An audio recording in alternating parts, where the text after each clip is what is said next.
여기 미국 백악관에서 벌어진 충격적인 사건이 있습니다. 경제 분석가가 트럼프 대통령과 한국 기업의 만남을 목격하고 경악했다는 소식인데요. 이건 말도 안 돼. 라며 그는 자리에서 일어날 수 없었습니다. 트럼프가 한국 기업 앞에서 보여준 행동에 모두가 충격에 빠졌는데요.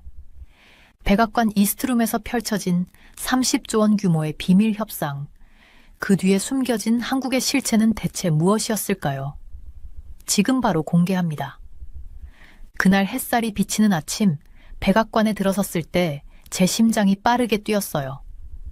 커다란 하얀 건물이 햇빛 속에서 빛나고 있었습니다. 저는 깊게 숨을 들이쉬고 넥타이를 바로 잡았어요. 제 이름은 태비시 메리디안입니다. 저는 글로벌 인베스트먼트 리뷰의 수석 경제 분석가로 일하고 있었어요.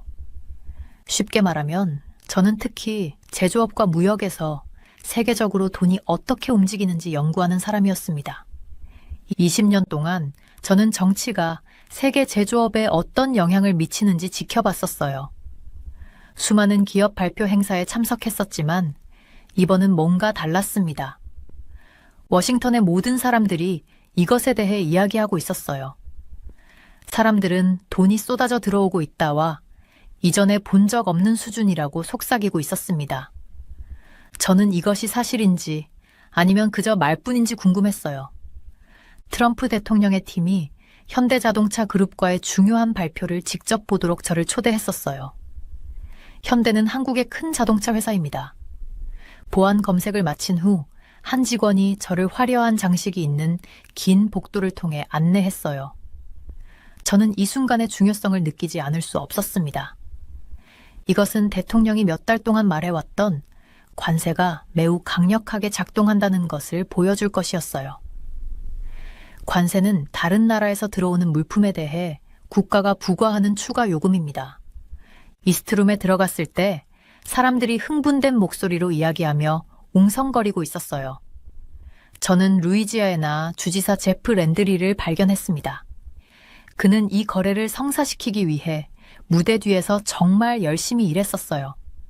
마이크 존슨 하원 의장과 스티브 스칼리스 다수당 원내대표가 근처에 서 있었습니다. 그들은 의회에서 중요한 지도자들이에요. 그런 다음 현대 임원들을 보았습니다. 정의선 회장, 장재훈 부회장, 그리고 현대제철 사장, 서강원이었어요. 이렇게 많은 중요한 사람들이 한자리에 모이면 보통 큰일이 일어나려고 하는 것을 의미했습니다. 제조업이 미국으로 돌아오고 있어요. 한 백악관 보좌관이 저에게 속삭였습니다. 이것은 많은 일들이 일어나는 시작일 뿐이에요. 저는 전 세계 경제 민족주의 정책을 연구하는데 제 경력을 쌓아왔었어요. 경제 민족주의는 국가가 자국의 기업과 노동자를 보호하려고 할 때를 말합니다.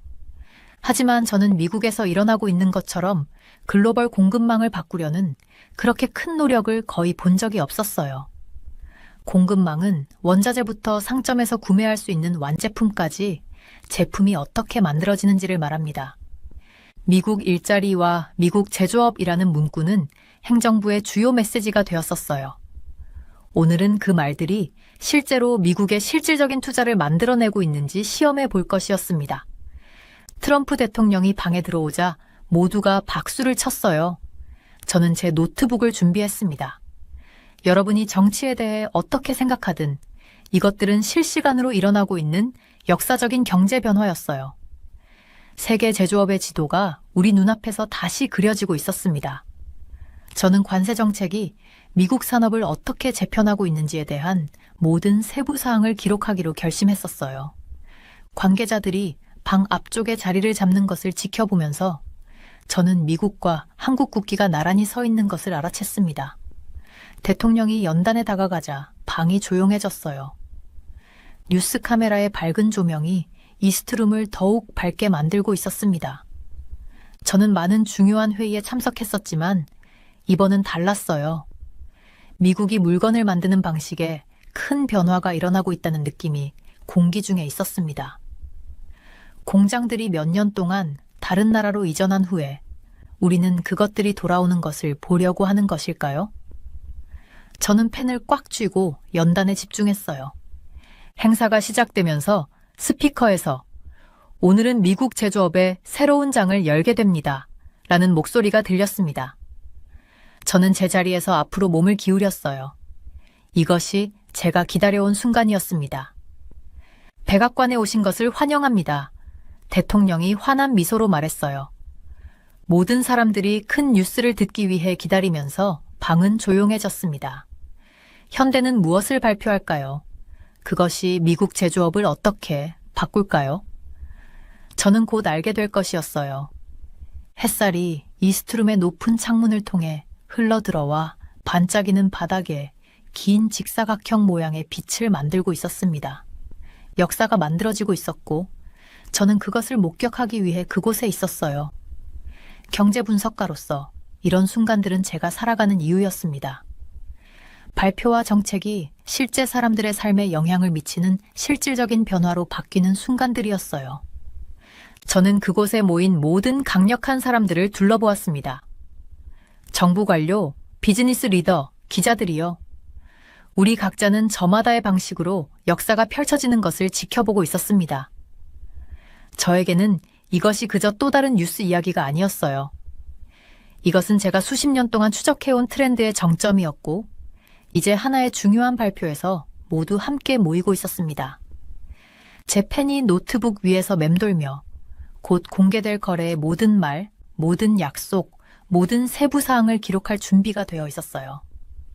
20년 동안 제조업이 미국을 떠나는 것을 지켜본 후 저는 이제 그것이 돌아오는 시작을 목격하려고 하는 것일까요? 트럼프 대통령이 방 안으로 걸어 들어오자 저는 숨을 참았어요. 모든 사람들이 박수를 쳤습니다.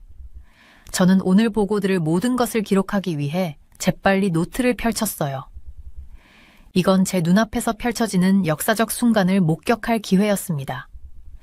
미국에서 제품을 만들면 관세가 없습니다. 트럼프 대통령이 자랑스러운 미소와 함께 말했어요. 저는 이 말을 받아 적었습니다. 그는 이 표현을 많이 사용했었고 그에게 매우 중요하다는 것을 알 수 있었어요. 현대자동차가 얼마나 많은 돈을 쓸 예정인지 듣자 방안이 조용해졌습니다. 루이지애나의 새 제철소를 위해 58억 달러였어요. 저는 거의 펜을 떨어뜨릴 뻔했습니다. 이것은 미국 전역에 210억 달러라는 더 큰 투자의 일부였어요. 저는 20년 동안 기업들이 공장을 짓는 것을 지켜봐 왔었지만 이건 대부분보다 더 컸습니다. 이건 그냥 또 하나의 공장이 아니었어요. 이건 미국에 세워지는 현대의 첫 번째 제철소였습니다. 이 공장은 매년 270만 톤의 강철을 생산하고 1,400개의 새로운 일자리를 창출할 거예요. 그건 수천 대의 자동차를 만들기에 충분한 강철이고 많은 가족들의 삶을 바꿀 만큼 충분한 일자리였습니다. 제가 듣고 있을 때 저는 특정 단어들이 반복되는 것을 들었어요. 투자, 일자리, 강철, 그리고 제조업. 계속 언급되는 또 다른 단어는 공급망이었습니다. 이것은 원자재부터 완성품까지 무언가를 만드는 모든 단계를 의미해요. 수십 년 동안 이 단계들은 많은 나라에 퍼져 있었습니다. 이제 그들은 이 모든 것을 미국으로 가져오고 있었어요. 마치 역사가 뒤로 가면서 동시에 앞으로 나아가는 것을 보는 것 같았습니다. 정의선 회장이 말하기 시작했을 때 저는 주에 깊게 들었어요. 그는 현대가 1986년에 처음 미국에 왔다고 했습니다. 그것은 흥미로웠지만 정말 제 눈길을 끈 것은 그가 2019년 서울에서 트럼프 대통령과 만난 것을 언급했을 때였어요. 그건 저를 생각하게 했습니다. 이 거대한 투자는 오늘 갑자기 결정된 것이 아니었어요. 그들은 수년 동안 이것을 계획해 왔었습니다. 저는 기업 리더들이 말하는 것과 말하지 않는 것을 주에 깊게 듣는 법을 배웠었어요. 정 회장이 현대가 30억 달러 상당의 미국 LNG를 구매할 것이라고 언급했을 때 저는 이것이 단지 강철과 자동차에 관한 것만이 아니라는 것을 이해했습니다. LNG엔 액화천연가스를 의미해요. 이 거래는 경제의 한 부분만이 아니라 여러 부분에 영향을 미쳤습니다. 한국 임원들은 계속해서 미국 산업 리더십과 더 자급자족적이고 안전한 자동차 공급망 구축에 대해 이야기했어요. 이것은 단지 돈과 일자리에 관한 것이 아니었습니다. 이것은 미국이 다시 스스로 물건을 만들 수 있게 되는 것에 관한 것이었고, 이는 일부 사람들이 국가 안보를 위해 중요하다고 생각해요. 제가 가장 흥미롭게 발견한 것은 현대처럼 거대한 한국 기업이 미국의 새로운 규칙에 어떻게 적응했는지 지켜보는 것이었습니다. 그들은 관세 수입품에 대한 특별세에 맞서 싸우는 대신 미국에 공장을 짓기로 결정했어요. 그들은 다른 나라에서 선적한 제품에 추가 세금을 내는 것보다 여기서 물건을 만드는 것이 더 저렴하다는 것을 알아냈습니다. 이는 미국이 그들의 가장 큰 시장 중 하나이기 때문에 특히 중요했어요. 트럼프 대통령은 행복해 보였습니다. 현대 임원들도 기뻐 보였어요. 루이지애나 주지사 랜드리는 자부심으로 빛나고 있었습니다. 방 안의 모든 사람이 중요한 일이 일어나고 있다고 느끼는 것 같았어요. 저는 백악관의 이스트룸을 둘러보았습니다. 높은 천장, 멋진 장식들, 비싼 정장을 입은 중요한 사람들, 이 모든 것이 이 순간을 더욱 특별하게 느끼게 했어요. 역사책들은 언젠가 한국 기업이 미국의 거대한 제철소를 짓기로 결정한 이날에 대해 이야기할지도 모릅니다. 방은 모든 사람들과 밝은 조명 때문에 따뜻했어요. 사진사들의 카메라가 계속 찍혔습니다. 기자들은 저처럼 메모를 열심히 적고 있었어요. 우리 모두는 이 큰 발표의 모든 세부 사항을 담아내려고 노력하고 있었습니다. 저는 그 1,400개의 일자리를 얻게 될 루이지아나 사람들에 대해 생각했어요. 저는 가족들이 오늘 밤 식탁에 둘러앉아 새로운 기회에 대해 이야기하는 모습을 상상했습니다. 아마도 일부 아이들은 부모님이 이 새 공장에서 좋은 직업을 얻었기 때문에 대학에 갈 수 있을 거예요. 아마도 일부 마을들은 멀리 떨어진 이 화려한 방에서 내려진 이 결정 덕분에 성장하고 번창할 수 있을 겁니다. 정 회장이 그들의 계획에 대해 말했을 때 그는 제철소에 대해서만 이야기하지 않았어요. 그는 이 강철이 조지아 공장에서 자동차를 만드는데 어떻게 도움이 될지 설명했습니다. 그것은 마치 거대한 퍼즐 같았고 각 조각이 더 큰 무언가를 만들기 위해 신중하게 배치되었어요. 루이지애나의 강철은 조지아로 가서 미국 전역에서 판매될 자동차를 만들 것입니다. 저는 제 경력 동안 많은 공장 발표를 봐왔었지만 이번은 달랐어요. 보통 기업들은 돈을 절약하기 위해 공장을 짓습니다. 하지만 이번에는 현대가 새로운 관세 규칙 때문에 미국에 짓는 것처럼 보였습니다. 그것은 얼마나 많은 다른 기업들이 그들의 예를 따를지 궁금하게 했어요. 연설이 계속되는 동안 저는 노트에 페이지를 계속 채웠습니다. 한동안 말들이 섞여 들렸지만 주요 메시지는 분명했어요. 제조업이 큰 방식으로 미국으로 돌아오고 있었고 이 현대 제철소가 그 증거였습니다. 공식 연설이 끝났을 때 사람들은 방 주위에서 어울리기 시작했어요. 저는 트럼프 대통령이 현대 임원들과 악수하는 것을 지켜보았고 모두 미소를 짓고 등을 두드렸습니다. 랜드리 주지사는 귀를 기울여 줄 사람에게 흥분하여 이야기하고 있었어요. 방은 이 투자가 무엇을 의미할지에 대한 대화로 윙윙거렸습니다. 저는 여전히 글을 쓰면서 제 자리에 머물렀어요. 저는 방 안의 느낌, 공기 속에 플레전트한 향기처럼 걸려있는 흥분을 담아내고 싶었습니다. 이것은 단지 하나의 공장이나 하나의 기업에 관한 것이 아니었어요. 이것은 세계가 작동하는 방식의 변화에 관한 것이었습니다. 수년 동안 기업들은 물건을 만드는 것이 더 저렴한 곳으로 공장을 미국 밖으로 옮겨왔었어요. 이제 그 추세가 역전되는 것 같았습니다. 제가 이 이야기의 2장에 대한 마지막 메모를 쓰면서 저는 다음에 무슨 일이 일어날지 궁금했어요. 다른 기업들이 현대의 선례를 따를까요? 새 공장이 모두의 높은 기대에 부응할까요? 시간만이 알려줄 것이지만 한 가지는 확실했습니다. 저는 많은 삶에 영향을 미치. 제프 랜드리 주지사님이 연설하러 나오셨을 때 저는 그분의 흥분을 느낄 수 있었어요. 그분의 얼굴은 밝게 빛났고 목소리는 힘이 넘쳤습니다. 그는 단상에 당당히 서 계셨고 정장은 깔끔했으며 눈은 자부심으로 빛나고 있었어요. 저는 그들에게 올해 우리가 훌륭한 대통령을 갖게 될 거라고 말했었어요. 라고 그는 말했는데 새로운 리더십이 어떻게 더 많은 일자리를 만드는 데 도움이 되고 있는지 가리키고 있었어요. 저는 여러 해 동안 서로 다른 지역들이 어떻게 사업을 성장시키는지 연구해 왔었는데 루이지애나의 접근 방식이 제 눈길을 끌었습니다. 그들은 그들의 주를 대통령이 미국을 만들고 있는 것처럼 비즈니스에 친화적으로 만들기 위해 열심히 노력하고 있었어요.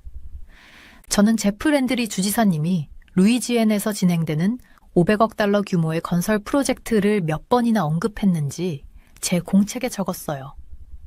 크지 않은 주에서 이 금액은 엄청난 거예요. 세계 각국의 산업 정책을 살펴보면서 저는 미국식 방법에서 특별한 점을 발견했습니다. 연방정부가 큰 방향을 설정하고 그 다음 각 주들이 투자를 얻기 위해 서로 경쟁하는 거예요. 모두가 이기고 싶어하는 친선 경주 같았어요. 일자리, 투자, 리더십이라는 단어들이 주지사님 연설에서 계속 나왔어요. 그는 제조업이 그 어느 때보다 강하게 돌아오는 새로운 시대에 미국이 들어서고 있다는 그림을 그리고 있었습니다. 이런 일은 다른 어떤 대통령 밑에서도 일어난 적이 없었어요. 라고 그는 자신감 있게 말했어요. 저는 이 주장을 나중에 역사적 데이터와 비교해 볼 필요가 있다고 메모했어요. 정말 제 눈길을 끈 것은 트럼프 대통령이 허가에 대해 말씀하셨을 때였어요. 허가는 회사들이 무언가를 건설하기 전에 필요한 공식 서류예요. 허가를 받는데 어려움이 있으면 저를 만나러 오세요. 라고 대통령이 제안했어요. 그는 14년 동안 기다리고 있던 LNG 플랜트, 천연가스를 다루는 공장들이에요. 승인을 어떻게 빠르게 했는지 이야기했습니다. 세계 각국의 규칙과 규제를 비교해 본 사람으로서 저는 느린 허가가 가장 유망한 프로젝트조차도 멈출 수 있다는 걸 알고 있었어요. 이런 관료적 절차를 해결하는 이 직접적인 접근 방식은 정부가 보통 일하는 방식과 매우 달랐습니다.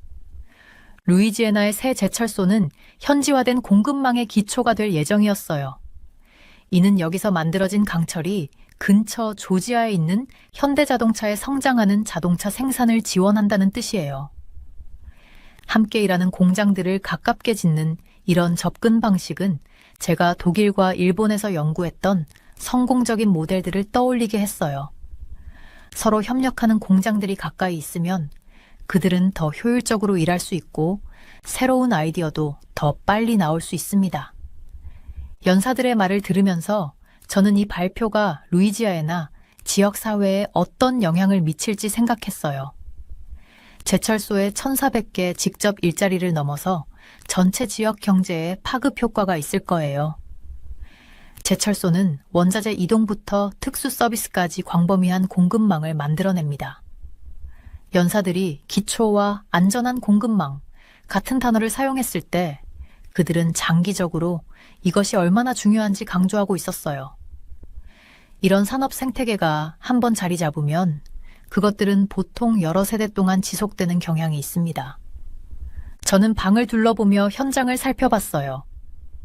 연단 뒤에는 미국과 한국 국기가 나란히 서 있었습니다. 방은 저처럼 메모를 적는 비즈니스 정장을 입은 사람들, 정부 관리들, 그리고 기자들로 가득 차 있었어요. 이 역사적인 순간을 포착하기 위해 몇 초마다 카메라 플래시가 터지고 있었습니다. 랜드리 주지사는 진정한 관심이 담긴 목소리로 루이지아나 사람들에 대해 말씀하셨어요. 이 일자리들은 삶을 바꿀 거예요. 라고 그는 말했습니다. 저는 이 제철소가 지어질 곳 근처의 작은 마을들을 상상할 수 있었고 그들이 어떻게 변화할지 그려볼 수 있었어요. 새로운 식당들이 문을 열고 주택이 지어지고 성장하는 세금 수입으로 학교들이 더 많은 자금을 받게 될 수도 있을 거예요. 이스트룸의 공기는 가능성으로 가득 차 있었어요. 그것은 단지 금속이 강철로 형성되는 것뿐만 아니라 미국 제조업의 미래를 재형성하는 것이었습니다. 저는 제 경력 동안 많은 경제 발표를 다뤄왔지만 이번 발표에는 뭔가 다른 점이 있었어요. 더 큰 힘이 작용하고 있다는 느낌, 세계 생산의 지도를 다시 그리고 있다는 느낌이었죠. 현대제철의 수강훈 사장님이 짧게 말씀하셨을 때 그는 새 시설이 어떻게 최신 기술을 사용해 현대 차량을 위해 특별히 설계된 고품질 강철을 만들 것인지 설명했어요. 저는 이 전문화된 생산이 다른 곳에서 쉽게 복제할 수 없는 경쟁 우위를 어떻게 만들어낼지에 대해 메모했습니다. 한국 임원들이 연설할 때 트럼프 대통령은 고개를 끄덕이며 동의했어요. 그들의 회사들은 미국 제조업에 대한 그의 비전과 그들의 비즈니스 이익을 일치시키는 방법을 찾았던 거예요. 관세 압력에 저항하는 대신 그들은 자신들의 전략을 조정했습니다. 이런 실용적인 접근 방식은 한국 기업들이 왜 세계적인 리더가 되었는지 보여주었어요. 공식 연설이 끝나고 사람들은 섞여서 대화를 나누기 시작했어요. 저는 새 공장 부지 근처에 계획된 주택 개발, 지역 커뮤니티 칼리지의 훈련 프로그램, 그리고 증가된 선박 교통을 처리하기 위한 항만 확장에 대한 논의에 대한 대화를 엿들었습니다. 행사 내내 계속 나온 단어들, 일자리, 미래, 파트너십, 미국, 그리고 제조업은 그저 빈말이 아니었어요. 그것들은 세계 경제에서 실제로 일어나고 있는 변화를 나타냈습니다. 제가 경력 내내 추적해왔지만 이런 규모나 속도로 펼쳐지는 것을 본 적이 없던 변화였어요. 나중에 물을 마시며 제 메모를 검토하면서 저는 단지 비즈니스 발표가 아니라 미국이 세계 경제에서의 위치를 바라보는 방식의 변화를 목격하고 있다는 것을 깨달았습니다. 수십 년 동안 회사들이 비용을 절약하기 위해 해외로 생산을 옮긴 후 조류가 바뀌고 있었어요. 이제 초점은 단기적으로 더 비용이 들더라도 미국 국경 내에 안전한 공급망을 구축하는 것이었습니다. 루이지애나 사람들에게 이 발표는 새로운 기회, 좋은 임금을 주는 일자리, 그리고 제조업이 감소했던 지난 수십 년 동안 고전했던 지역사회에 대한 희망을 의미했어요. 저는 공사가 시작되면 그 현장을 방문해서 이 투자가 루이지애나의 물리적 지형과 미국의 경제적 지형 모두를 어떻게 변화시키고 있는지 직접 볼 것을 마음에 새겼습니다. 질의응답 시간에 저의 귀가 쫑긋해졌어요.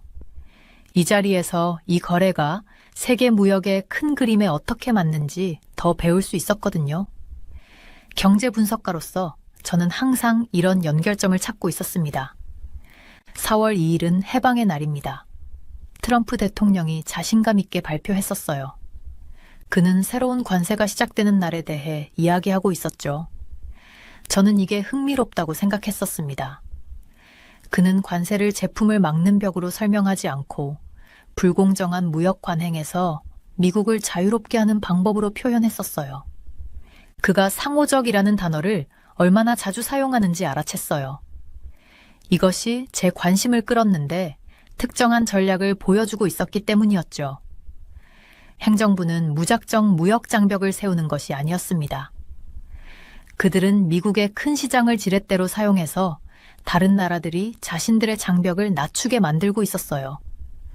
누군가 유럽연합 관세에 대해 물었을 때 트럼프는 그들이 이미 자동차 관세를 미국의 2.5% 요율에 맞춰주렸다고 지적했었죠. 이것은 정확히 그의 정책이 이루고자 했던 것이었습니다. 대화가 베네수엘라로 넘어가면서 이 경제적 접근법에 또 다른 층이 드러났어요. 트럼프는 베네수엘라와 거래하는 모든 나라에 25% 관세를 발표했었어요. 제가 이것을 노트북에 적으면서 무역 정책과 세계 정치가 완전히 얽혀 있다는 것을 깨달았습니다. 20년 동안 무역 패턴을 연구한 후 미국이 어떻게 새로운 방식으로 경제력을 사용하고 있는지 볼 수 있었어요. 행사 내내 새 단어가 계속해서 나왔어요. 관세, 상호적, 그리고 제조업. 이 단어들은 미국의 세계 경제 속 위치가 어떻게 변하고 있는지에 대한 명확한 이야기를 전했습니다. 수십 년 동안 무역 흐름을 추적해온 저로서는 이 정책들의 실제 영향을 볼 수 있었어요. 그것들은 40년간의 세계화를 통해 구축된 글로벌 공급망을 재편하고 있었습니다. 대만의 칩 제조업체가 2천억 달러 투자와 함께 여러 번 언급되었어요. 또한 미국에 들어오는 총투자가 3조에서 4조 달러라는 주장도 있었죠. 분석가로서 저는 이 숫자들을 주에 깊게 확인해야 한다는 것을 알았지만 정확한 수치와 상관없이 글로벌 제조업의 큰 변화를 가리키고 있었습니다. 가장 놀라웠던 것은 경제적 국가주의 언어가 얼마나 완전히 기업 전략에 들어갔는가 하는 점이었어요.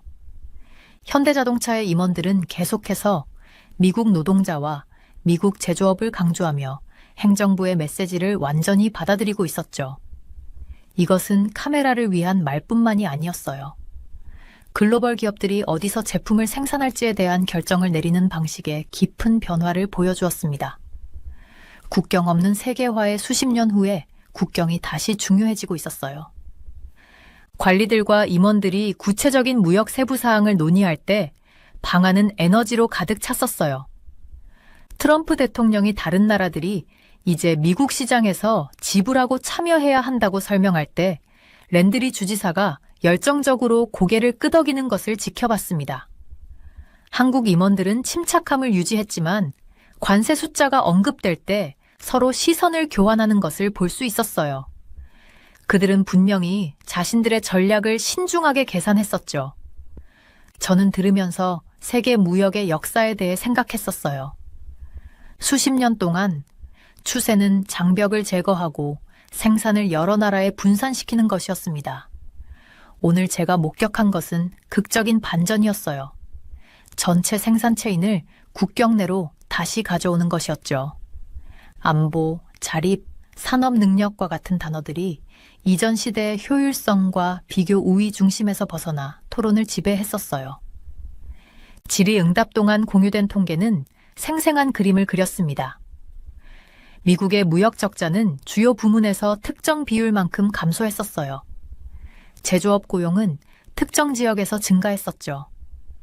철강 생산 능력은 여러 세대 만에 처음으로 확장되고 있었습니다. 이것들은 더 이상 추상적인 경제 이론이 아니라 세계 경제가 어떻게 기능하는지에 대한 측정 가능한 변화였어요. 가장 흥미로웠던 것은 글로벌 기업들이 이 새로운 현실에 얼마나 빨리 적응했는지 지켜보는 것이었습니다. 현대자동차와 같은 회사들은 이러한 변화에 저항하기보다는 그것을 받아들이고 새로운 규칙에 맞게 글로벌 운영을 재구성하고 있었어요. 비즈니스 논리는 분명했습니다. 미국의 공장을 짓는 비용이 미국 시장에서의 엄청난 판매에 대한 관세의 잠재적 영향보다 적었어요. 질문이 계속되면서 저는 경제적 발표와 함께 일어나고 있는 미묘한 외교적 교류를 알아챘습니다. 아시아 기자가 중국과의 관계에 대해 물었을 때 트럼프 대통령의 대답은 무역에 대한 경고함과 관계에 대한 존중 사이에서 균형을 이루고 있었어요. 한국 임원들은 미국에 대한 약속을 강조하면서도 글로벌 관점을 유지하며 이러한 지정학적 흐름을 능숙하게 항해했었죠. 저는 이러한 변화가 평범한 미국인들과 한국인들에게 어떤 영향을 미칠지 궁금했습니다. 큰 경제적 숫자를 넘어 이 정책들은 여러 세대에 걸쳐 취업 기회, 소비자 가격, 국제관계를 형성할 것이었어요. 루이지애나의 철강 공장은 단순히 금속만 생산하는 것이 아니라 수천 가정을 위한 새로운 경제적 현실을 만들어낼 것이었습니다. 방을 둘러보면서 경제적, 정치적 힘이 어떻게 작용하고 있는지 볼 수 있었어요. 선출된 관리들은 일자리 창출과 산업 부흥을 추구했었죠. 기업 리더들은 시장 접근과 장기적 안정성을 추구했습니다.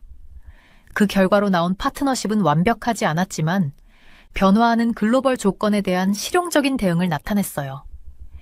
질의응답 세션이 마무리되면서 저는 글로벌 무역의 풍경이 불과 몇 년 만에 얼마나 극적으로 변했는지 생각했었습니다. 수십 년 동안 국제 상업을 지배했던 신중한 합의는 더 적극적인 접근 방식으로 바뀌었어요. 이 새로운 방향이 더 큰 번영으로 이어질지는 아직 지켜봐야 하지만 변화는 이미 미국과 전 세계의 산업과 커뮤니티를 재편하고 있었습니다. 저는 다른 사람들이 떠나기 시작한 후에도 이스트룸에 남았어요. 제가 방금 본 것에 대해 생각할 시간이 필요했었거든요. 이것은 단지 하나의 새로운 공장에 관한 것이 아니었어요. 국가들이 물건을 만드는 방식에 큰 변화가 일어나고 있었습니다. 하루 종일 미국 우선주의라는 말을 계속 들었었어요. 처음에는 그저 정치적인 멋진 문구라고 생각했었죠. 하지만 이제 이것이 회사들이 공장을 어디에 짓고 제품을 어디서 만들지 결정하는 방식을 바꾸는 것에 관한 것임을 알 수 있었습니다. 트럼프 대통령은 계속 관세가 매우 강력하게 작동한다고 말했었고, 저는 그 증거를 바로 눈앞에서 보고 있었어요. 관세는 다른 나라에서 들여오는 물건에 부과되는 특별한 세금이에요. 이 세금이 충분히 높아지면 회사들은 다른 곳이 아닌 바로 미국에 공장을 짓는 것이 더 합리적이라고 생각하기 시작해요. 현대자동차가 정확히 그렇게 하고 있었습니다. 저는 계속 듣고 있던 단어들을 적었었어요. 현지화, 공급망, 자립. 쉽게 말하면 이는 미국이 더 많은 것을 국내에서 만들고 다른 나라에 덜 의존하고 싶어 한다는 뜻이었죠. 존슨 의장은 우리는 이제 막 시작했다고 말했었는데, 이것은 현대자동차의 이 큰 발표가 훨씬 더 큰 계획의 한 조각일 뿐이라는 것을 저에게 알려주었어요. 저는 많은 대통령들이 제조업을 미국으로 되돌리려고 노력하는 것을 지켜봤었습니다. 하지만 이 접근 방식은 달랐어요. 더 공격적으로 관세를 사용했었고, 최종 제품뿐만 아니라 전체 생산 사슬에 초점을 맞추었죠. 그리고 미국의 이익을 우선시하는 것에 대해 매우 솔직하게 이야기했었습니다. 노트북을 정리하면서 저는 이 모든 것에서 한국의 놀라운 역할에 대해 생각했었어요. 현대자동차가 이렇게 많은 돈을 투자하기로 한 결정은 한국 기업들이 왜 세계적인 리더가 되었는지를 보여주었죠. 얼마 전까지만 해도 한국은 끔찍한 전쟁에서 회복 중이었어요. 이제 한국 기업들은 세계에서 가장 좋은 자동차, 전화기, 전자제품을 만들고 있습니다. 가장 인상적이었던 것은 현대자동차가 얼마나 똑똑했느냐는 거였어요. 트럼프 대통령의 관세를 문제로 보는 대신 그들은 기회로 봤었죠. 미국의 공장을 지음으로써 실제로 그들의 가장 큰 시장에서 자신들의 위치를 강화할 수 있다는 것을 깨달았어요. 이런 사고방식이 한국 기업들이 전 세계적으로 성공한 이유입니다. 이 파트너십은 두 나라 모두에게 좋을 거였어요. 미국은 새로운 공장과 일자리를 얻게 될 거였고, 한국은 앞으로도 계속 미국 고객들에게 판매할 수 있도록 보장받게 될 거였어요. 또한 미국 땅에서 바로 그들의 제조 기술을 선보일 수 있는 기회도 얻게 되었습니다. 정의선 회장은 연설 중에 이 투자는 미국 내 우리의 공급망 현지화를 가속화할 것이라고 말했었어요. 하지만 저는 한국도 이익을 얻을 것이라는 걸 알 수 있었죠. 다른 나라의 기업들이 긴밀하게 협력할 때 그들은 아이디어와 기술을 공유해요. 그리고 미국과 한국 간의 우정은 더욱 강해질 거였습니다. 20년 동안 글로벌 무역에 대해 글을 쓰면서 저는 국가 간 많은 거래를 봤었어요. 하지만 한국의 제조 전문가들과 미국의 산업 부활 사이의 이번 거래는 특히 유망해 보였습니다.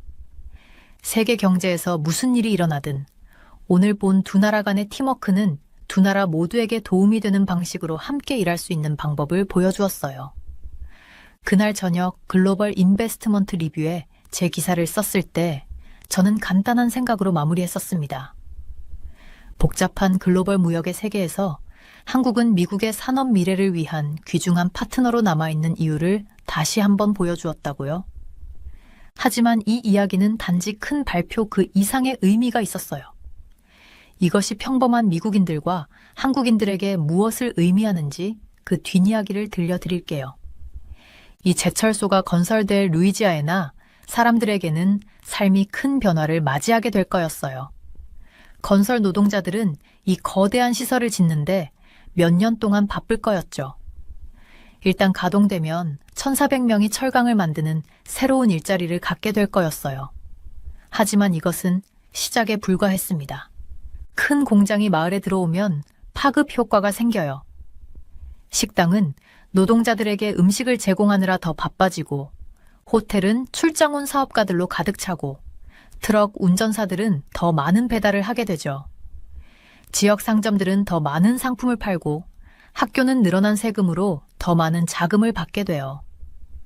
그것은 전체 지역사회를 변화시키는 거였습니다.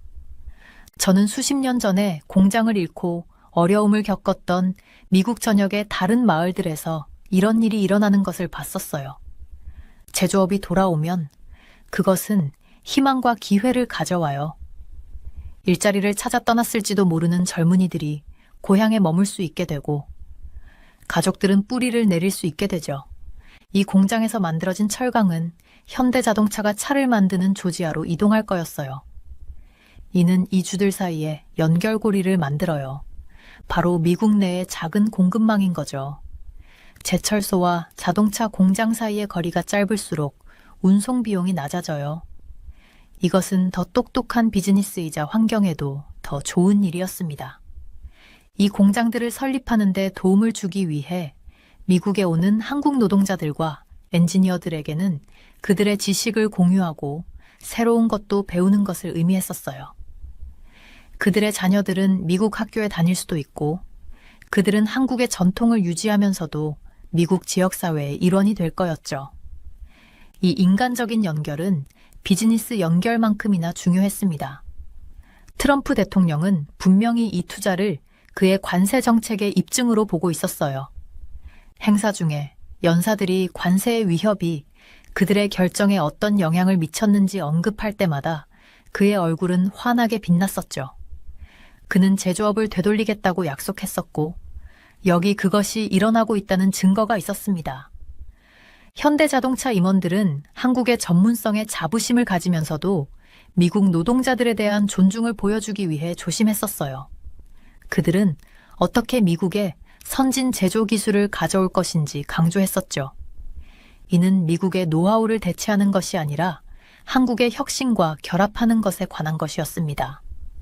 행사의 공식적인 부분이 끝난 후 저는 루이지애나 관계자들, 한국 임원들, 연방 대표들이 작은 그룹으로 어울리는 것을 지켜봤었어요.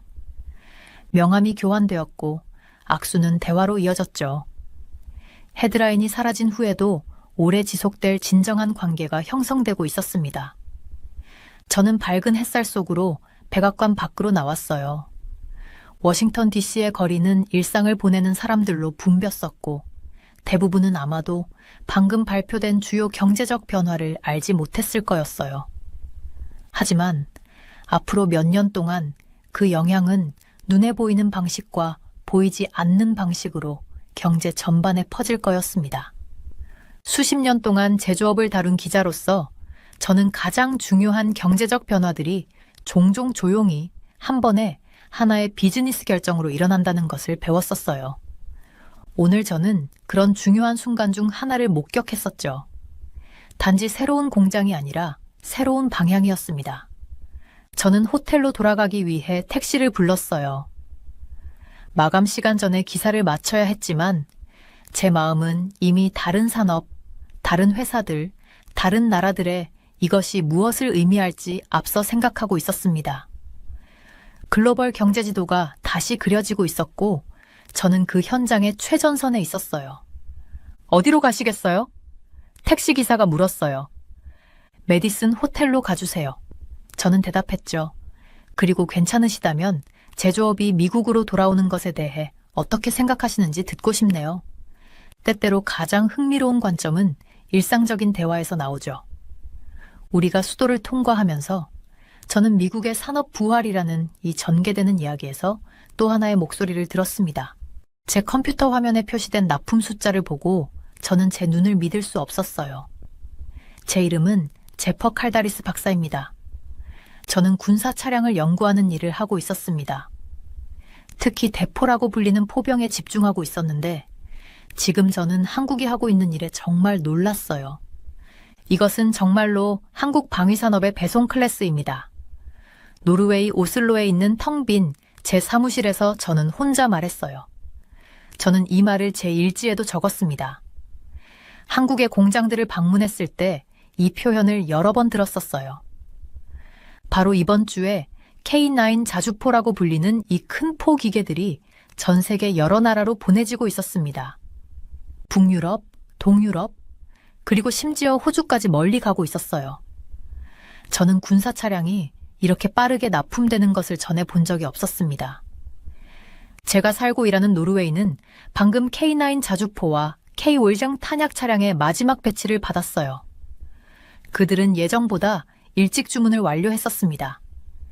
2017년에 노르웨이는 24대의 K9과 6대의 K2장을 주문했었어요. 그들은 같은 조건으로 23대를 더 구매할 수 있는 옵션이 있었습니다. 2022년에 그들은 4대의 K9과 8대의 K10을 더 구매하기로 결정했었어요. 이제 2025년 2월 그 차량들이 모두 납품되었습니다. 저는 폴란드 전문가인 토마시 드미트룩과 대화한 기록을 집어들었어요. 정말 놀라운 것은 제가 읽으면서 혼자 말했습니다. 폴란드가 2022년에 212대를 주문했다는 거예요. 그것들은 2026년까지 납품될 예정이었는데 납품이 너무 빨리 진행되고 있어서 아마 2025년까지 모두 도착할 것 같습니다. 방위 커뮤니티의 모든 사람들이 이것에 대해 이야기하고 있었어요. 한 폴란드 방위 관계자가 저에게 말했습니다. 한국은 약속한 대로 정확하게 또는 더 빨리 납품합니다. 이것은 지연이 일반적인 방위 산업에서는 거의 들어보지 못한 일이에요. 숫자는 엄청납니다. 폴란드는 방금 8대의 K9 자주포와 14대의 K2 탱크를 더 받았어요. 이제 그들은 총 144대의 K9을 가지고 있었습니다. 호주는 첫 번째 SS9 헌츠맨, 그들이 KS9 버전을 부르는 이름과 SS10 탄약 차량을 받았어요. 사람들은 이것들이 지금까지 만들어진 K9의 최고 버전이라고 말하고 있었습니다. 저를 정말 인상 깊게 한 것은 한국 회사 한화가 각 나라의 특별한 요청을 100% 충족하면서도 계획보다 더 빨리 납품할 수 있다는 점이었어요. K9 자주포는 이제 같은 분야에서 세계 시장의 70% 이상을 차지하고 있었습니다. 그것은 마치 이런 종류의 차량을 원하는 전 세계 10명 중 7명이 K9을 선택한 것과 같았어요. 각 고객은 서로 다른 것을 요구합니다. 저는 제 노트에 적었습니다. 그런데도 한화는 이 모든 특별한 변경 사항들을 만들면서도 제 시간에 또는 심지어 더 일찍 납품하고 있어요. 노르웨이에서 연구하는 동안 저는 노르웨이 K9들이 영화의 북극에서 작동하도록 어떻게 변경되었는지 직접 보았습니다. 그들은 서스펜션과 엔진을 초저온에서 작동하도록 개선했었어요. 그들은 노르웨이 자체 화력 통제 시스템인 오딘을 추가했습니다. 그들은 심지어 차량이 맞았을 때 파편으로부터 승무원을 보호하기 위한 특별한 내장재도 넣었었어요. 폴란드를 방문했을 때 저는 다른 변화들을 보았습니다. 그들은 K9이 폴란드의 포병 네트워크와 연결될 수 있도록 폴란드 자체 화력 통제 시스템인 토파즈를 추가했었어요. 하지만 호주 유닛들의 투어가 이 차량들이 얼마나 맞춤화될 수 있는지 정말로 보여주었습니다. SA9 헌츠맨은 수출 버전 중 가장 많은 변경 사항을 가지고 있습니다. 저는 최근 발표에서 설명했었어요. 그들은 이스라엘 갑옷과 보호 내장재를 추가했는데 이로 인해 5톤 이상 무게가 증가했습니다. 그들은 추가 무게를 감당하기 위해 서스펜션을 개선했어요. 그들은 호주의 더운 기후를 위해 더 나은 에어컨 시스템을 넣었습니다. 그들은 특별한 화력 통제 시스템과 호주에서 만든 원격 무기 스테이션을 추가했었어요. 헌츠맨은 인상적입니다. 전투 중 52톤의 무게, 12.4m 길이, 3.5m 너비, 3.7m 높이였습니다. 그것의 큰 155mm 포는 매 분마다 6에서 8발을 발사할 수 있고 심지어 15초 만에 3발을 발사할 수도 있었어요. 저는 이 모든 유연성 뒤에 숨겨진 비밀이 K9의 모듈식 설계라는 것을 발견했습니다. 이것은 블록 쌓기와 같다고 생각하세요. 기본 플랫폼은 같게 유지되지만 갑옷, 무기, 전자장비는 고객이 원하는 것에 따라 쉽게 추가하거나 교체할 수 있었어요. 이 모듈식 접근 방식은 새 하드웨어를 추가할 때 전체 차량을 재설계할 필요가 없다는 것을 의미합니다. 저는 동료들에게 설명했었어요. 그들은 특정 모듈만 업그레이드하거나 추가하면 되므로 개발 중에 많은 시간과 돈을 절약할 수 있습니다. 한국의 성공에 대한 기술적 세부 사항을 계속 연구하면서 저는 그들의 장비를 돋보이게 하는 몇 가지 주요 이점을 발견했어요. 한국은 디지털 시스템 통합에 정말 능숙합니다. 이것은 그들이 다양한 국가의 다른 제어 시스템을 K9 플랫폼에 쉽게 추가할 수 있다는 것을 의미했어요. 그들은 또한 K2 탱크를 위한 특별한 서스펜션 기술을 개발했는데 이것을 K9에 적용했습니다. 이것은 갑옷과 장비가 추가될 때 무게 증가를 관리하는 데 도움이 되었어요. 이것은 정말 중요합니다. 저는 제 연구에서 기록했습니다. 갑옷을 추가하면 무게가 올라가지만 한국의 우수한 서스펜션은 차량의 무게 중심과 동력 전달 효율성을 최적화하므로 성능이 많이 저하되지 않습니다. 이 고급 기술은 호주의 차세대 보병 전투 차량인 레드백의 기초로 K9 셰시가 사용되는 이유입니다. 한국 공학은 너무 좋아서 폴란드가 자신들의 크랍 자주포에 문제가 있는 셰시를 K9 셰시로 교체했을 때 모든 문제가 즉시 해결되었었어요. 또 다른 큰 이점은 GPS가 작동하지 않을 때의 신뢰성입니다. 경쟁 시스템을 테스트하는 동안 저는 K9이 탈린 5000이라는 관성 항법 시스템을 사용하여 재민 공격에도 여전히 작동할 수 있다는 것을 발견했습니다. 이 시스템은 GPS 없이도 정확한 좌표와 발사 계산을 유지했어요. 흥미로운 점은 발표 중에 저는 동료들에게 말했습니다. 탈린과 같은 부품들은 원래 허니웰과 같은 회사에서 구매했지만 이제 나브코스라는 한국 회사가 현지에서 제조하고 있어요. 그들은 기술 이전 계약을 체결하고 완전한 국내 생산 능력을 달성했습니다. 여기 사무실에 앉아 이 모든 데이터를 보면서 저는 한국이 얼마나 발전했는지 놀라지 않을 수 없었어요. 단 70년 전만 해도 그들의 나라는 전쟁으로 찢겨졌습니다. 이제 그들은 K9 자주포, K2 탱크, 전무 로켓 발사기, KF-21 전투기와 같은 고급 무기를 만드는 세계적인 방위 기술 리더가 되었어요. 신뢰성이 방위 협력의 가장 중요한 부분이 된 세상에서 저는 그날의 마지막 메모에 적었습니다. 한국은 약속을 일관되게 지키는 파트너로 자신을 증명했어요. 이것이 앞으로 많은 하해 동안 방위 파트너십의 형태를 결정짓는 특성이 될 수도 있습니다. 노르웨이의 매서운 추위 속에서 차에서 내린 순간이 생각나요. 바람이 두꺼운 코트를 뚫고 들어와 저를 떨게 했었어요. 저는 한국이 노르웨이 군대를 위해 특별히 만든 K9 자주포를 보러 그곳에 갔었습니다. 칼다리스 박사님, 환영합니다. 라르센 대위가 눈 위장을 한 거대한 차량 쪽으로 저를 부르며 손을 흔들었어요. 이것이 우리의 자랑입니다. 저는 이 거대한 기계 주변을 걸으며 제가 한국에서 봤던 표준 K9과 얼마나 다른지 살펴봤어요. 노르웨이의 K9은 영하의 극심한 추위에서도 엔진이 시동될 수 있도록 특별한 부품들이 있었어요. 그들은 또한 서스펜션 바퀴와 차량을 연결하는 부품도 변경해서 얼음과 눈 위에서도 부드럽게 움직일 수 있게 했었습니다. 우리만의 사격 통제 시스템도 추가했어요. 라르센 대위가 안쪽의 컴퓨터 화면을 가리키며 설명했어요. 우리는 그것을 고대 신의 이름을 따서 오딘이라고 부릅니다. 이것은 우리 군인들이 대포를 매우 정확하게 조준할 수 있게 도와줍니다. 저는 승무원 구역 안쪽에 있는 두꺼운 보호 라이너를 발견했어요. 이것들은 무엇을 위한 건가요? 저는 그 이상한 소재를 만지며 물었었어요. 그것들은 스폴 라이너예요. 라르센 대위가 말했어요. 적의 포탄이 우리를 맞히면 이것들이 금속 파편이 안에 있는 승무원들을 다치게 하는 것을 막아줍니다. 한화가 우리를 위해 특별히 추가한 것이죠. 일주일 후 저는 날씨가 훨씬 온화한 폴란드에 있었어요.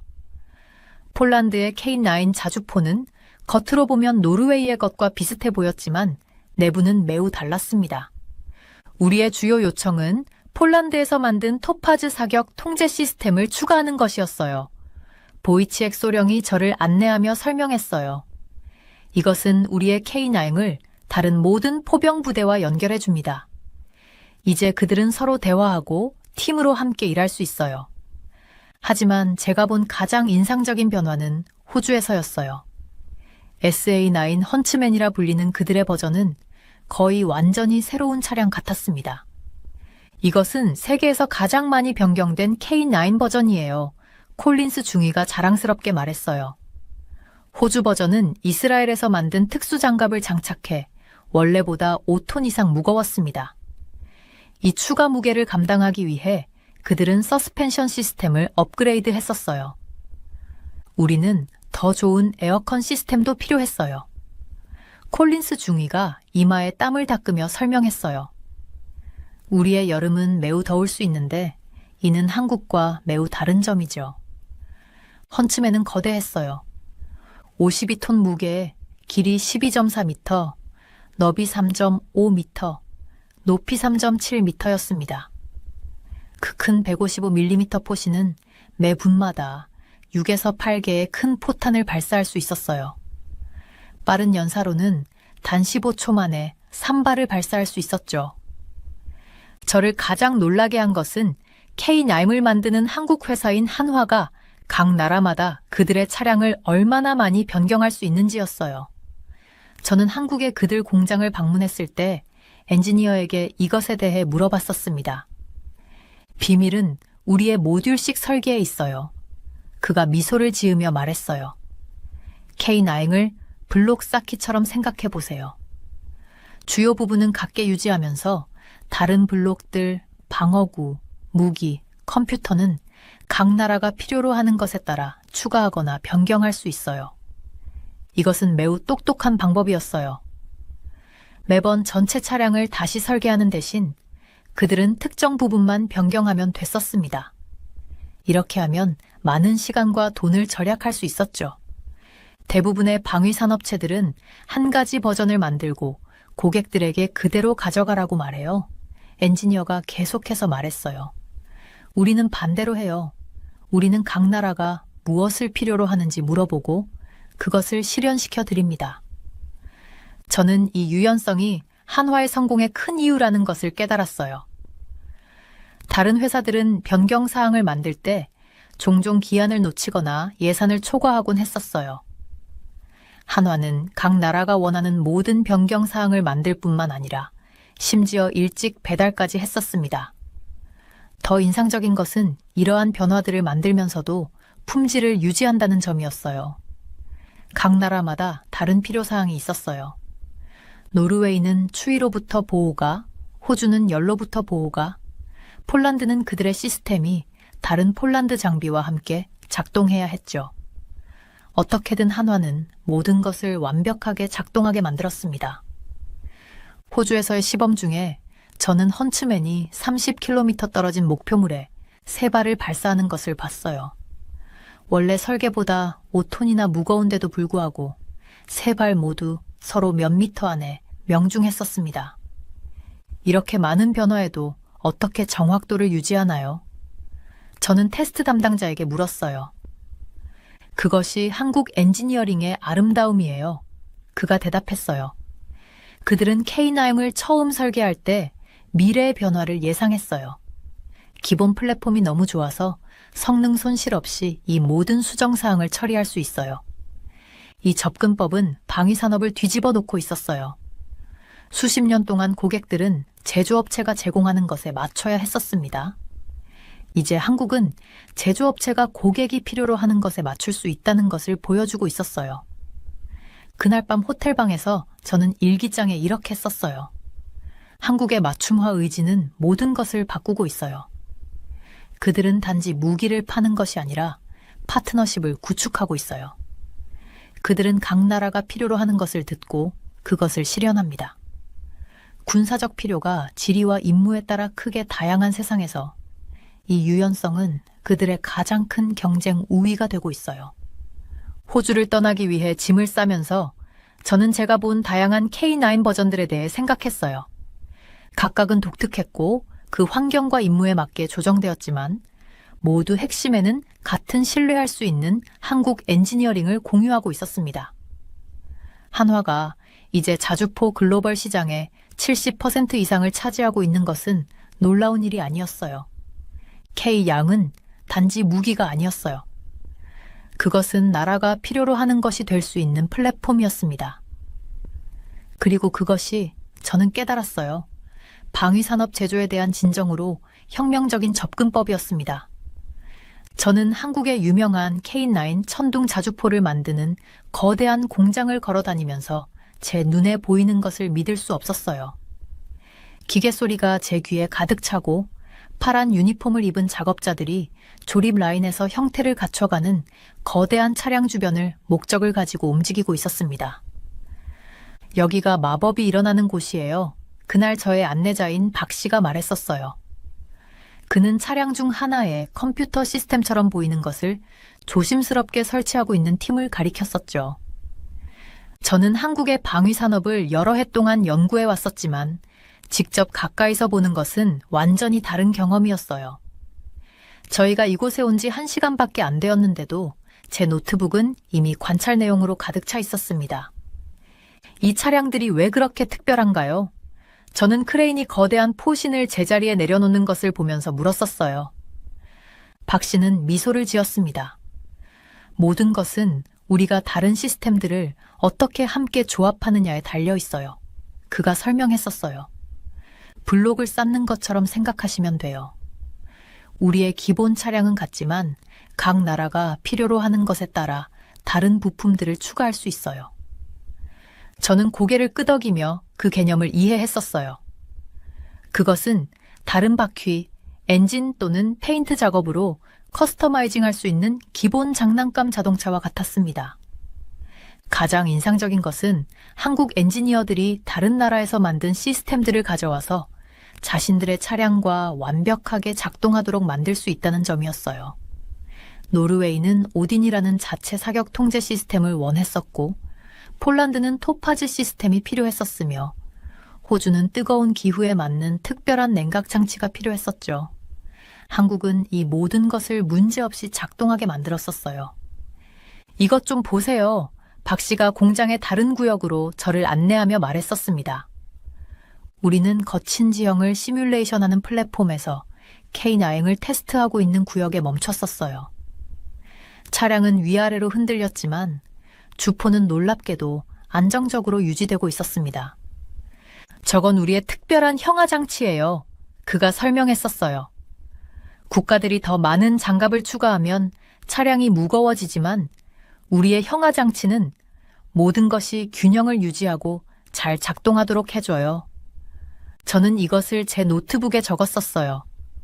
이것이 왜 그렇게 많은 나라들이 다른 차량의 기본으로 K9을 선택했는지 설명해주고 있었습니다. 심지어 폴란드는 K9의 차대를 사용하여 문제가 있던 크랍 자주포를 수리했었죠. 그날 나중에 저희는 엔지니어들이 항법 시스템을 테스트하고 있는 다른 방을 방문했었어요. 한 젊은 여성이 GPS 신호가 차단되거나 방해를 받더라도 차량이 여전히 자신의 위치를 찾을 수 있는 방법을 시연하고 있었습니다. 우리의 INS 시스템, 그러니까 관성항법 시스템은 탈린 5000이라고 불려요.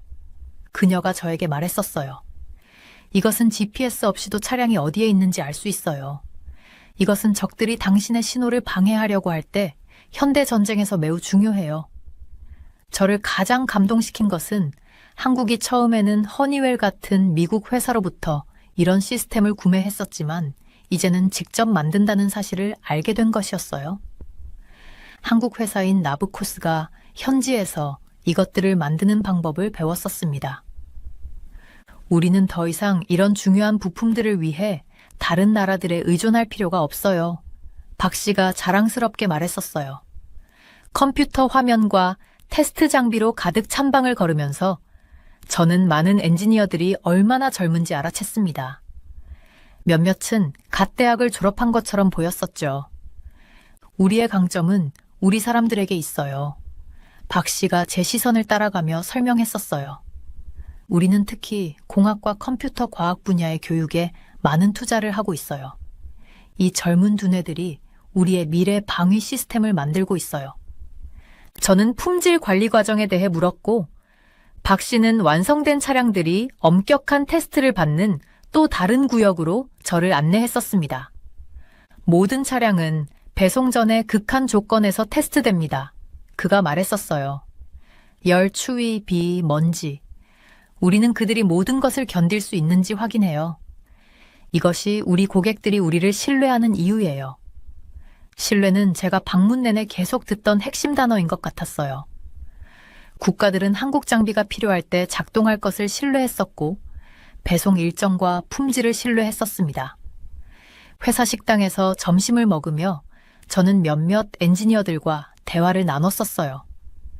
그중 지영이라는 여성은 5년 동안 사격 통제 시스템을 연구해 왔었습니다. 가장 어려운 부분은 모든 다른 시스템들이 서로 올바르게 대화하도록 하는 것이에요. 그녀가 설명했었어요. 서로 다른 언어를 말하는 사람들이 팀으로 함께 일하도록 가르치는 것과 같아요.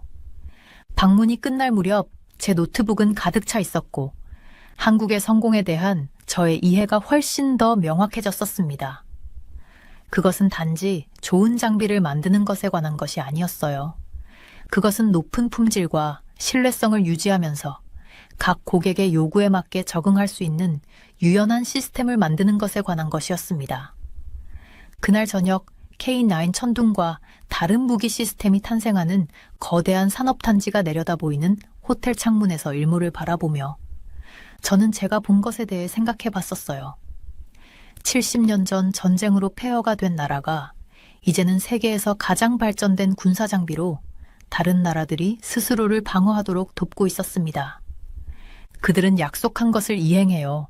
저는 그날의 마지막 메모에 적었었어요. 방위산업에서 그것이 아마도 가장 희귀한 능력일 거예요. 다음 날 아침, 저는 멀리 있는 표적을 향해 K9 자주포를 발사하는 시험장을 방문할 예정이었습니다. 저는 이 인상적인 기계들이 실제로 작동하는 모습을 보고 한국을 세계 방위산업의 새로운 거인으로 만든 그 힘을 시연할 때 땅이 흔들리는 것을 느끼길 간절히 기다리고 있었어요. 저는 한국 무기 전문가가 될 거라고 전혀 생각하지 못했어요. 5년 전에는 그저 여러 나라의 군사 장비를 공부하고 있었죠. 지금은 사람들이 한국이 전 세계에 무기를 판매하는 성공에 대해 제 생각을 물어보려고 계속 전화를 해요. 오늘 아침에 일어났을 때 이미 10개의 이메일이 저를 기다리고 있었어요. 모두가 한국이 각국의 군사장비 구매 방식을 어떻게 바꾸고 있는지 알고 싶어 했습니다. 저는 커피를 마시며 제 사무실 창문으로 오슬로 피오르드를 바라봤어요. 오늘 물은 흐린 하늘과 어울리는 회색이었습니다. 칼다리스 박사님, 9시 통화 기다리고 계세요. 제 비서가 인터폰으로 말했어요. 저는 전화를 받았어요. 또 다른 기자가 트럼프 대통령의 국방비 삭감에 대해 물어보고 있었습니다. 진실은 단순하지만 중요했어요. 트럼프가 앞으로 5년 동안 매년 미국 국방비를 8%씩 삭감하기로 결정했을 때 많은 나라들이 불안해졌었어요. 주요 공급자를 믿을 수 없게 되면 어떻게 될까요? 저는 기자에게 설명했었어요. 새로운 친구를 찾게 되죠. 통화 후 저는 제 벽에 걸린 지도를 봤어요. 작은 빨간 핀들이 지금 한국 무기를 구매하는 모든 지역을 표시하고 있었습니다.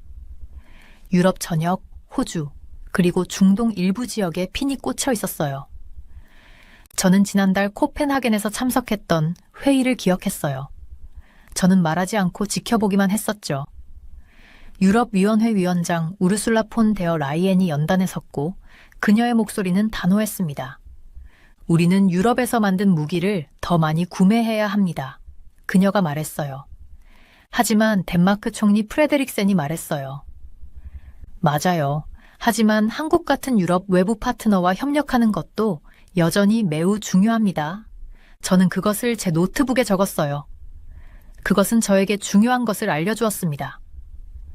유럽은 자체 무기를 만들고 싶어 했지만 충분히 빠르게 할 수 없었어요. 그들은 한국의 도움이 필요했었어요. 그날 나중에 저는 세 척의 큰 배가 한국의 K9 자주포를 하역하고 있는 항구를 방문했어요.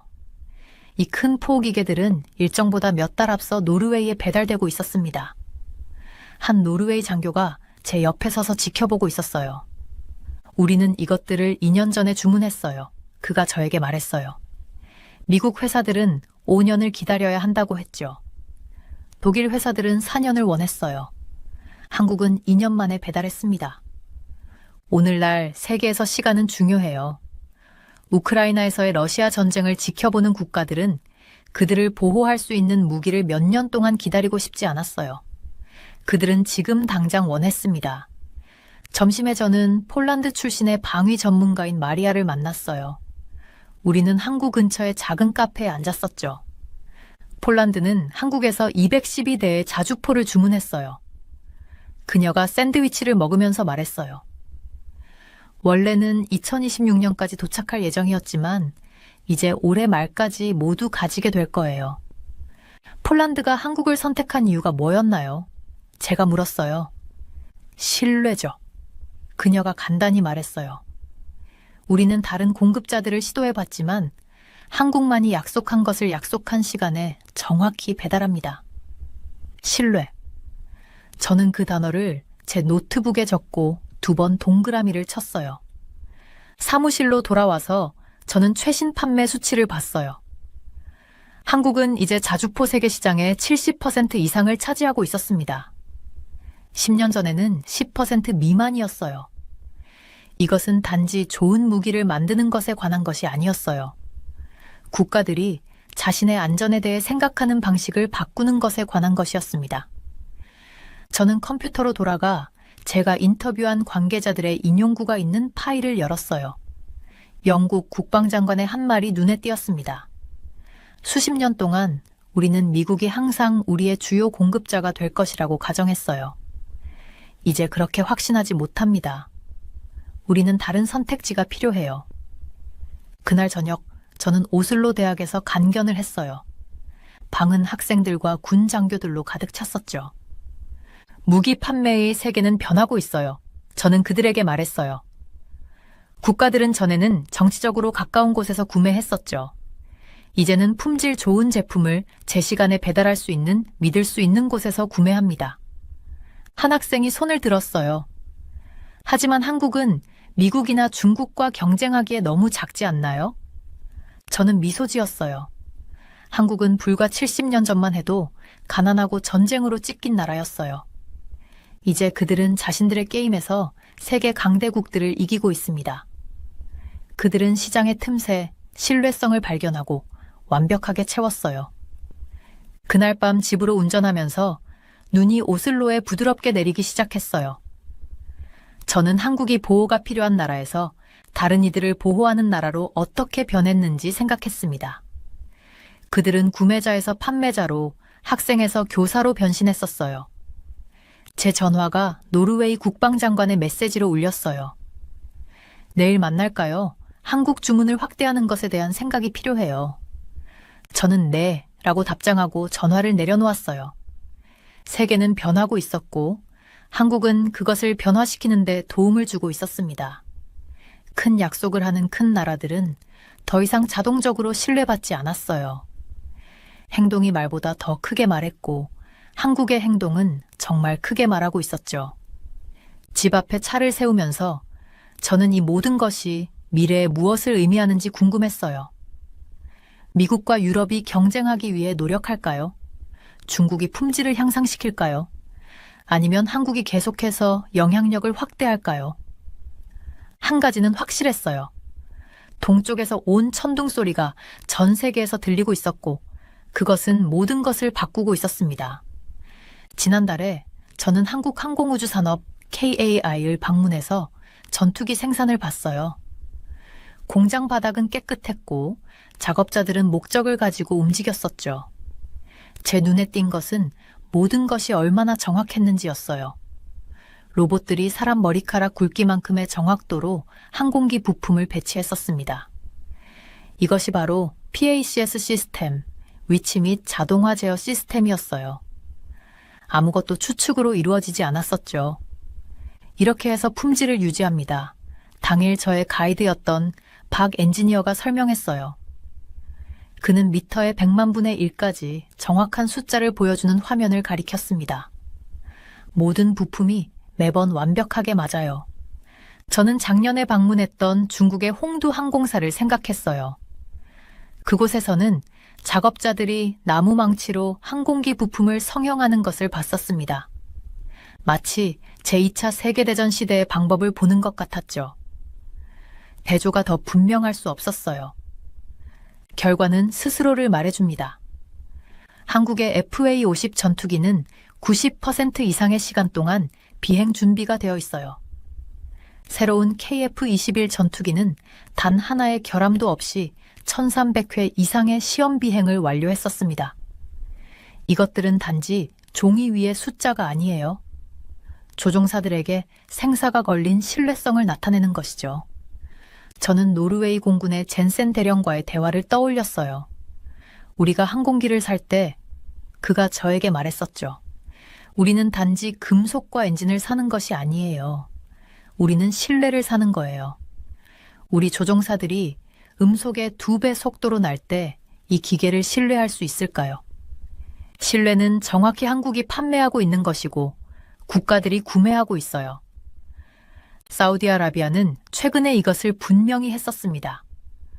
그들은 중국의 J-35 스텔스 전투기를 보고 거절했어요. 대신 그들은 한국의 KF-21을 진지하게 고려하고 있습니다. 이것은 중국이 더 낮은 가격과 더 빠른 납품을 약속했음에도 불구하고 일어났었죠. 중동에서는 돈이 주요 관심사가 아니에요. 제인스 디펜스 위클리의 사라 카터가 두바이에서 커피를 마시며 저에게 말했어요. 그들은 매번 작동하는 시스템을 원해요. J-35의 엔진은 고장나기로 알려져 있어요. 공중에 머물 수 없다면 더 저렴한 전투기가 무슨 소용이 있겠어요. 항공기 생산에 대한 한국의 접근 방식은 제가 K9 천둥 곡사포에서 봤던 것과 같아요. 그들은 견고한 기본 시스템을 구축한 다음 각 국가의 필요에 맞게 맞춤화합니다. 폴란드의 FA-50 제트기에는 자체 레이더 경고 시스템이 포함되어 있어요. 말레이시아의 제트기에는 해군 함정과 연결되는 특별한 통신 장비가 있었습니다. 이런 유연성이 중요해요. 국가들은 무기에 적응하도록 강요받기를 원하지 않아요. 그들은 무기가 자신들에게 적응하기를 원하죠. 저는 KAI의 조종사 훈련 시설을 방문했는데 그곳에서 시뮬레이터는 각 국가의 맞춤형 항공기가 어떻게 작동할지를 정확히 재현했었어요. 조종사들은 실제 비행기가 인도되기도 전에 자신들의 정확한 비행기의 가상 버전으로 훈련하고 있었습니다. 우리는 단지 항공기만 판매하는 것이 아니에요. KAI의 수출이사가 저에게 말했어요. 우리는 완전한 공중 파워 솔루션을 판매하고 있어요. 이 접근 방식에는 조종사와 정비사를 위한 교육, 예비 부품 공급망, 유지 보수 일정이 포함됩니다. 제가 판매 후 지원에 대해 물었을 때 그는 24시간 대응센터를 보여주었어요.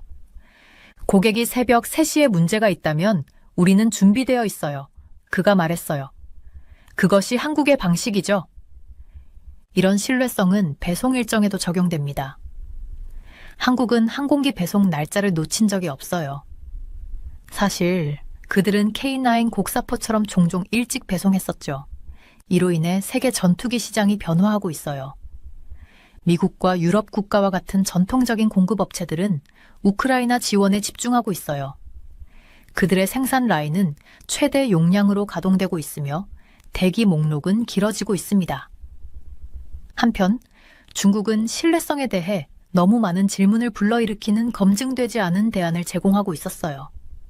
한국은 중간에 완벽하게 자리 잡았어요. 실제로 작동하는 첨단 기술을 합리적인 가격으로 신뢰할 수 있는 배송 날짜와 함께 제공하고 있었습니다. 방문 중에 저는 KF-21을 가까이서 살펴봤어요. 이것은 한국의 최신 전투기이며 저를 감동시켰어요. 최고급 미국 스텔스 전투기와 맞먹는다고 주장하지는 않지만 상당히 낮은 비용으로 80%의 능력을 제공합니다.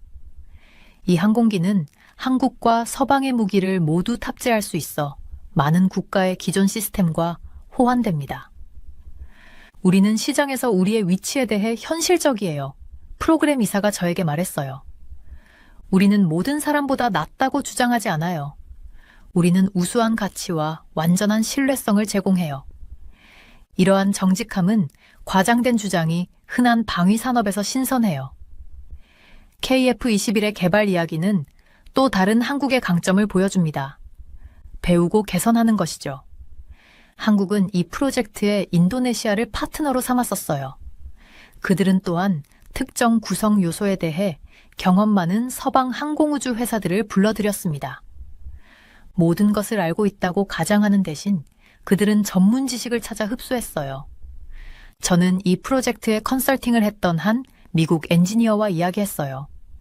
한국 엔지니어들은 제가 함께 일해본 어떤 사람들보다 더 많은 질문을 했어요. 그가 말했어요. 그들은 단지 지시를 따르는 것이 아니라 모든 것을 이해하고 싶어 했죠. 이러한 접근 방식은 한국이 기록적인 시간 내에 자체 항공기 시스템을 개발할 수 있게 했어요. 20년 전 그들은 다른 나라의 설계에 대한 부품만 만들 수 있었어요. 오늘날 그들은 처음부터 전체 항공기를 만듭니다. 그 결과 많은 서방 모델보다 신뢰성이 높은 항공기가 탄생했어요. AAA50의 90% 준비 비율은 많은 나토 공군이 전투기로 달성하는 것을 넘어섭니다. 제가 관찰한 비행 테스트 중에 KF-21은 인상적인 기동성을 보여주었어요.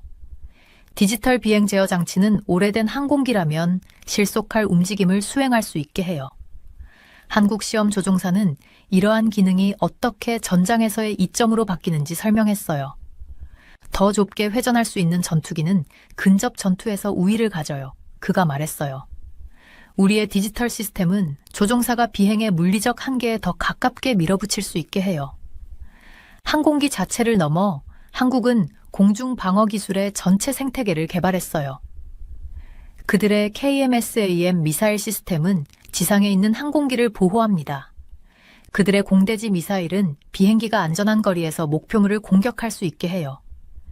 제가 가장 감명받은 것은 그들이 이것을 얼마나 빨리 달성했는지예요. 단 한 세대 만에 한국은 자체 군사 장비를 만들 수 없었던 나라에서 세계에서 가장 첨단 시스템 중 일부를 수출하는 나라로 변모했습니다. 경제적인 면도 매력적이에요. 전투기는 단지 한국에 돈을 가져다 주는 것이 아니라 구매 국가에서 하이테크 일자리를 창출해요. 조립, 유지보수, 부품 생산은 종종 구매 국가와 공유됩니다. 이는 필요한 곳에 귀중한 항공우주 기술을 구축해요. KF-21 프로그램에 대한 인도네시아의 파트너십은 그들의 항공우주 산업 능력을 크게 확장했어요. 필리핀은 AA-50 제트기를 위한 유지보수 시설을 설립하고 있으며 수백 개의 숙련된 일자리를 창출하고 있었습니다. 우리의 파트너들이 성공할 때 우리도 성공해요. KAI의 사장이 저에게 말했어요. 방위는 단지 단일 판매가 아니라 장기적인 관계에 관한 것이에요. 이 철학은 한국이 기술을 공유하는 방식에까지 확장됩니다. 모든 비밀을 자신들에게만 간직하는 일부 공급업체와 달리 한국은 신뢰할 수 있는 파트너들에게 상당한 노하우를 이전해요. 이는 미래 구매를 위해 돌아오는 충성스러운 고객을 만듭니다. 작년 레드 플래그 훈련에서 FA-50을 타는 한국 조종사들은 미국의 F-16에 맞서 인상적인 성과를 보여주었어요. 그 결과는 한국 항공우주 능력을 과소평가했던 많은 관찰자들을 놀라게 했었죠. 그들의 조종사들은 훌륭했지만 그들의 항공기 신뢰성은 더욱 인상적이었어요. 한 미국 유지보수 장교가 나중에 저에게 말했어요. 예정된 모든 임무가 비행했어요. 우리는 항상 우리 자신의 비행대대에 대해 그렇게 말할 수는 없어요. 이 신뢰성은 직접적으로 전투 효과로 이어져요. 더 자주 비행하는 항공기는 더 많은 보호를 제공해요. 간단한 수학은 90% 가용성을 가진 40대의 항공기가 70% 가용성을 가진 50대의 항공기보다 더 많은 전투력을 제공한다는 것을 보여줍니다. 미래를 내다보면 한국은 전투기와 함께 비행할 무인 전투 항공기를 개발하고 있어요. 이 충성스러운 날개 동료 드론은 그들의 공군의 범위와 힘을 확장할 것입니다. 저는 KAI 방문 중에 초기 프로토타입을 봤지만 사진은 허용되지 않았어요. 유인 전투기와 무인 지원자의 조합은 공중전의 미래를 나타냅니다. 한국은 이 진화의 최전선에 머물도록 노력하고 있었어요. 글로벌 긴장이 고조됨에 따라 더 많은 국가들이 공군을 강화하고 있어요.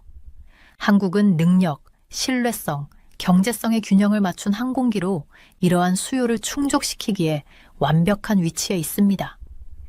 세계가 변하고 있어요. 한국 국방부 관계자가 저에게 말했어요.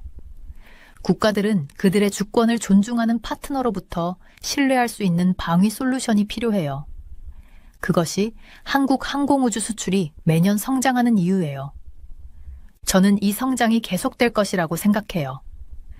기술적 우수성, 맞춤화, 신뢰성의 조합은 불확실한 시대에 강력한 매력을 창출합니다. K9 천둥이 곡사포 시장을 지배하는 것처럼 한국 항공기는 그들의 범주에서 상당한 시장 점유율을 얻고 있었습니다. 전쟁으로부터 70년 동안의 재건 후 한국은 스스로를 항공우주 강국으로 변모시켰어요. 그들의 항공기는 이제 아시아, 유럽, 곧 중동 전역의 국가의 하늘을 순찰합니다. 이 놀라운 여정은 현대 역사에서 가장 인상적인 산업적 변화 중 하나를 나타냅니다. 점점 더 위험해지는 세계에서 한국은 신뢰와 약속의 일관된 이행에 기반한 방위 파트너십이라는 귀중한 것을 제공해요. 하늘을 안전하게 지키려는 국가들에게 그것은 강철 날개를 어디서 구입할지 결정할 때 결정적인 요소가 되고 있었습니다. 오슬로에서 비행기에서 내리자 얼음 같은 바람이 제 얼굴을 때렸어요. 저는 코트를 더 단단히 여몄습니다. 제 이름은 제브란 탈리스이고 저는 대포라고 불리는 포병을 연구하며 살았어요.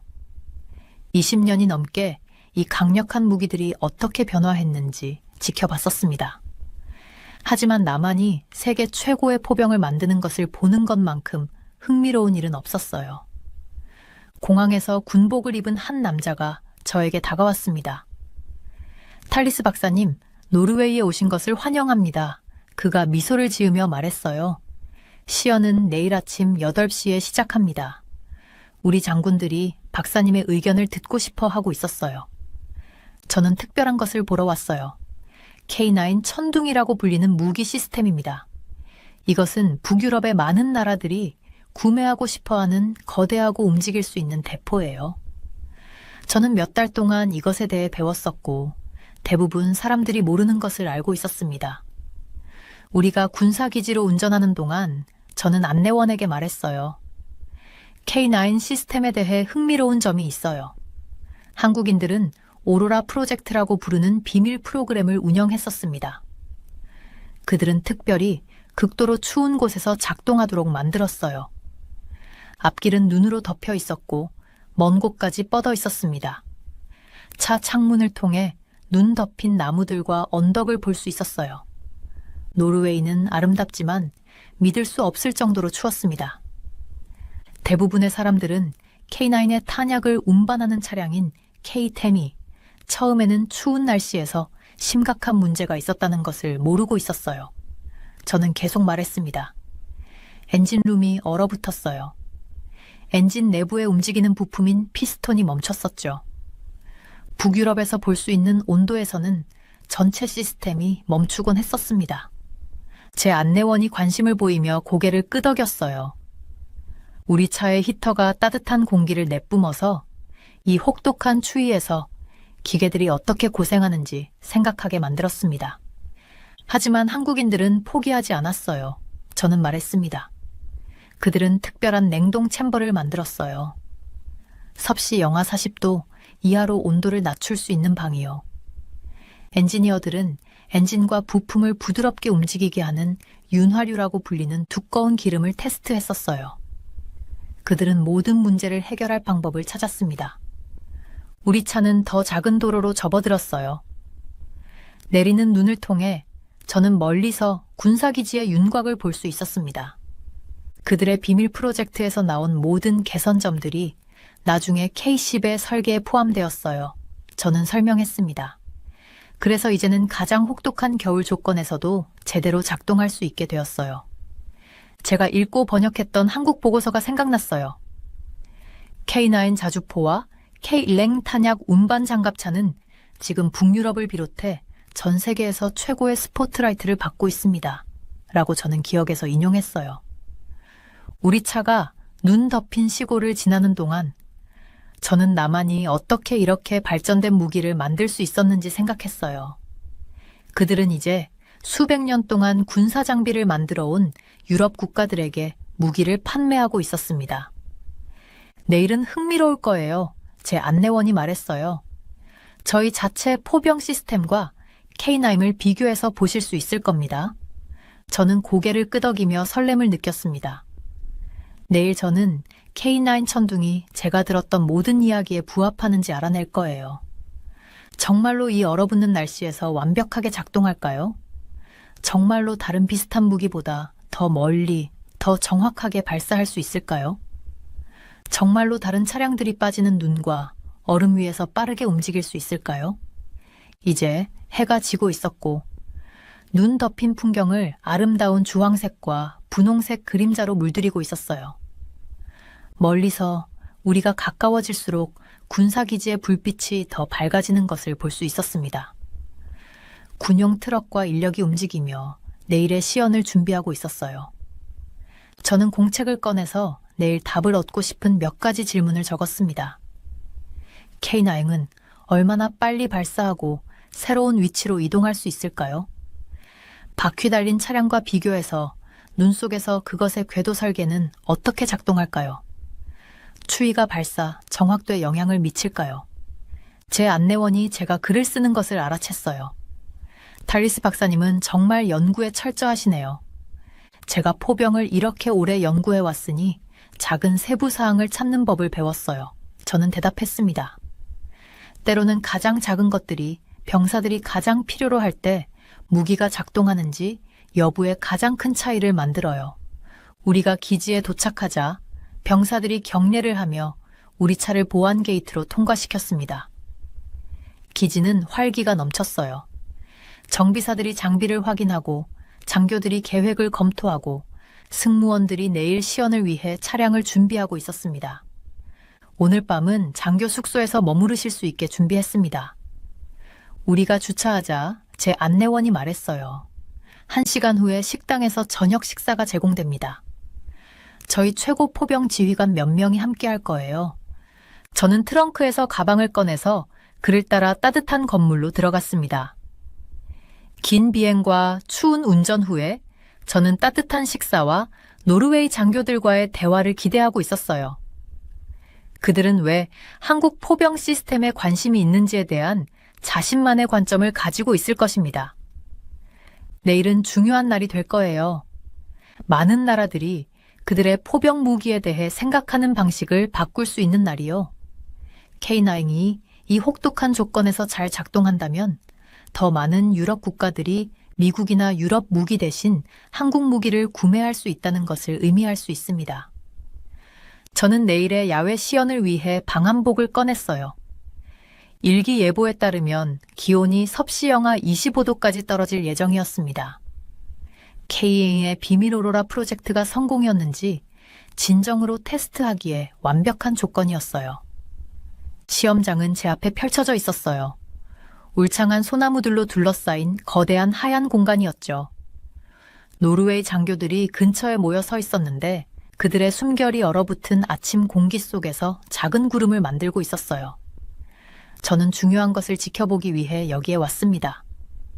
2개의 큰 포병 장비 간의 시험이었어요. 하나는 바퀴로 움직이는 스웨덴 노르웨이의 아처였고 다른 하나는 탱크처럼 궤도로 움직이는 한국의 K9 썬더였습니다. 노르웨이는 스웨덴과 함께 개발한 아처 바퀴형 포병에 큰 기대를 걸고 있었어요. 예르겐센 대령이 저에게 진지한 표정으로 말했어요. 저는 고개를 끄덕였어요. 이것이 미묘한 상황이라는 것을 이해하고 있었습니다. 아처는 북유럽 국가들 모두를 자랑스럽게 할 예정이었죠. 맞나요? 네. 대령은 한숨을 쉬었어요. 하지만 우리의 혹독한 날씨 현실은 우리가 다시 생각하게 만들었습니다. 시험은 아처가 단단히 다져진 눈 위를 움직이는 것으로 시작했어요.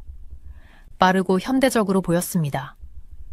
그러나 더 부드러운 눈 위로 운전하도록 지시했을 때 문제가 바로 드러나기 시작했어요. 북유럽의 혹독한 겨울 조건에서는 바퀴가 자주 손상되곤 했었어요. 저는 기술 보고서에서 읽었던 것을 기억하며 조용히 말했습니다. 저는 눈 속으로 가라앉기 시작하는 바퀴와 씨름하는 승무원들을 지켜보고 있었어요. 정비팀이 도움을 주기 위해 서둘러 왔지만 저는 이미 문제점을 볼 수 있었습니다. 만약 이것이 실제 전투에서 일어난다면 포병은 적군이 쉽게 공격할 수 있는 개방된 곳에 갇히게 될 거예요. 다음은 K9 썬더가 나왔어요. 이것은 눈 위의 무게를 분산시키는 궤도로 움직였습니다. 목적을 가지고 움직이고 큰 포를 빨리 발사하고 인상적인 속도로 위치를 바꿨어요. 가장 인상적인 것은 분도 안 되는 시간 안에 발사하고 새로운 위치로 이동하는 모습을 보여줬을 때였습니다. 적이 그들에게 반격하기 전에요. 결정은 쉽지 않았어요. 우리와 합류한 노르웨이 장군이 설명했습니다. 아처 대신 K9을 선택한 것은 스웨덴 친구들에게 충격을 주었어요. 하지만 우리는 겨울에 고장나지 않을 시스템이 필요했습니다. 저는 태블릿에 주의 깊게 메모를 했어요.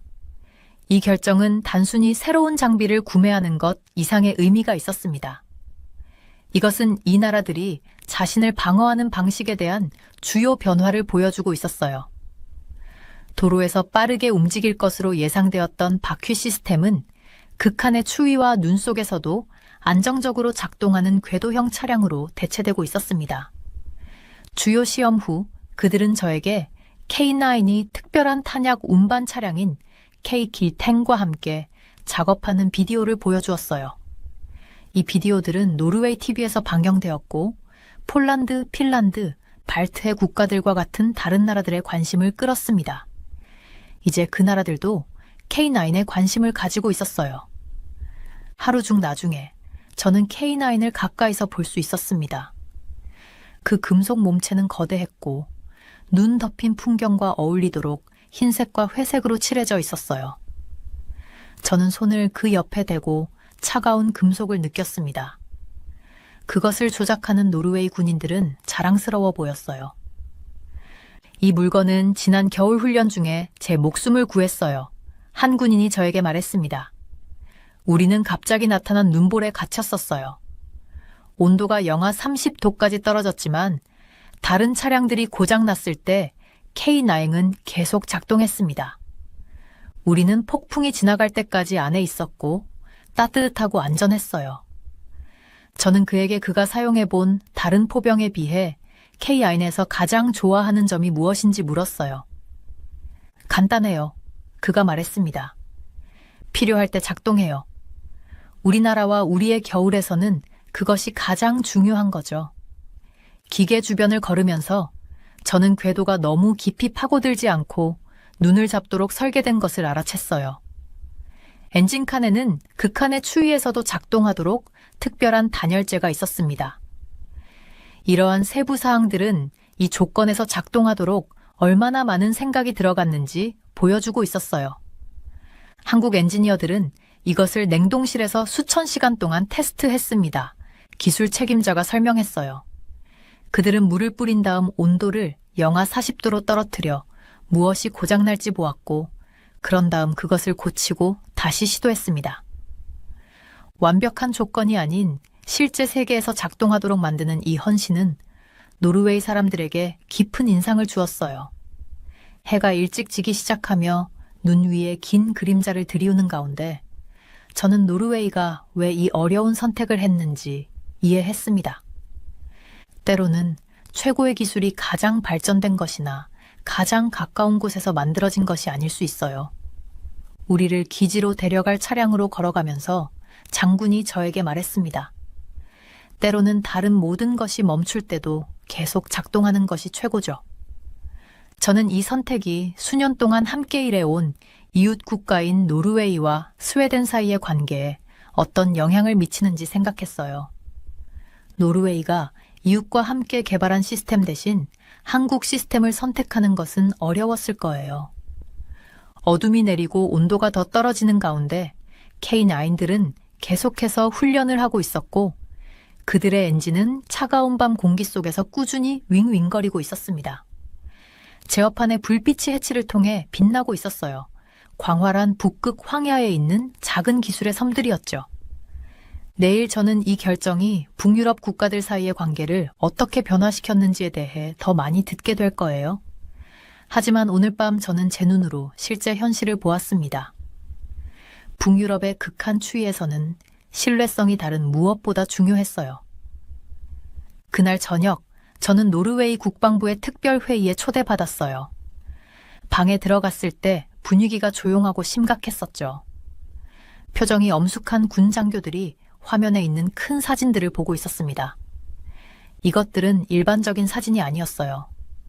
핀란드와 주변 국가들의 국경 근처에서 러시아 군인들과 장비가 이동하는 모습을 보여주는 위성 이미지였었죠.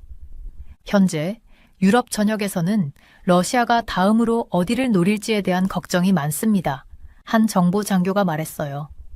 그의 말은 제가 유럽 여행 중에 들었던 우려를 그대로 반영하고 있었습니다. 저는 상황의 무게감을 느끼며 자리에 앉았어요.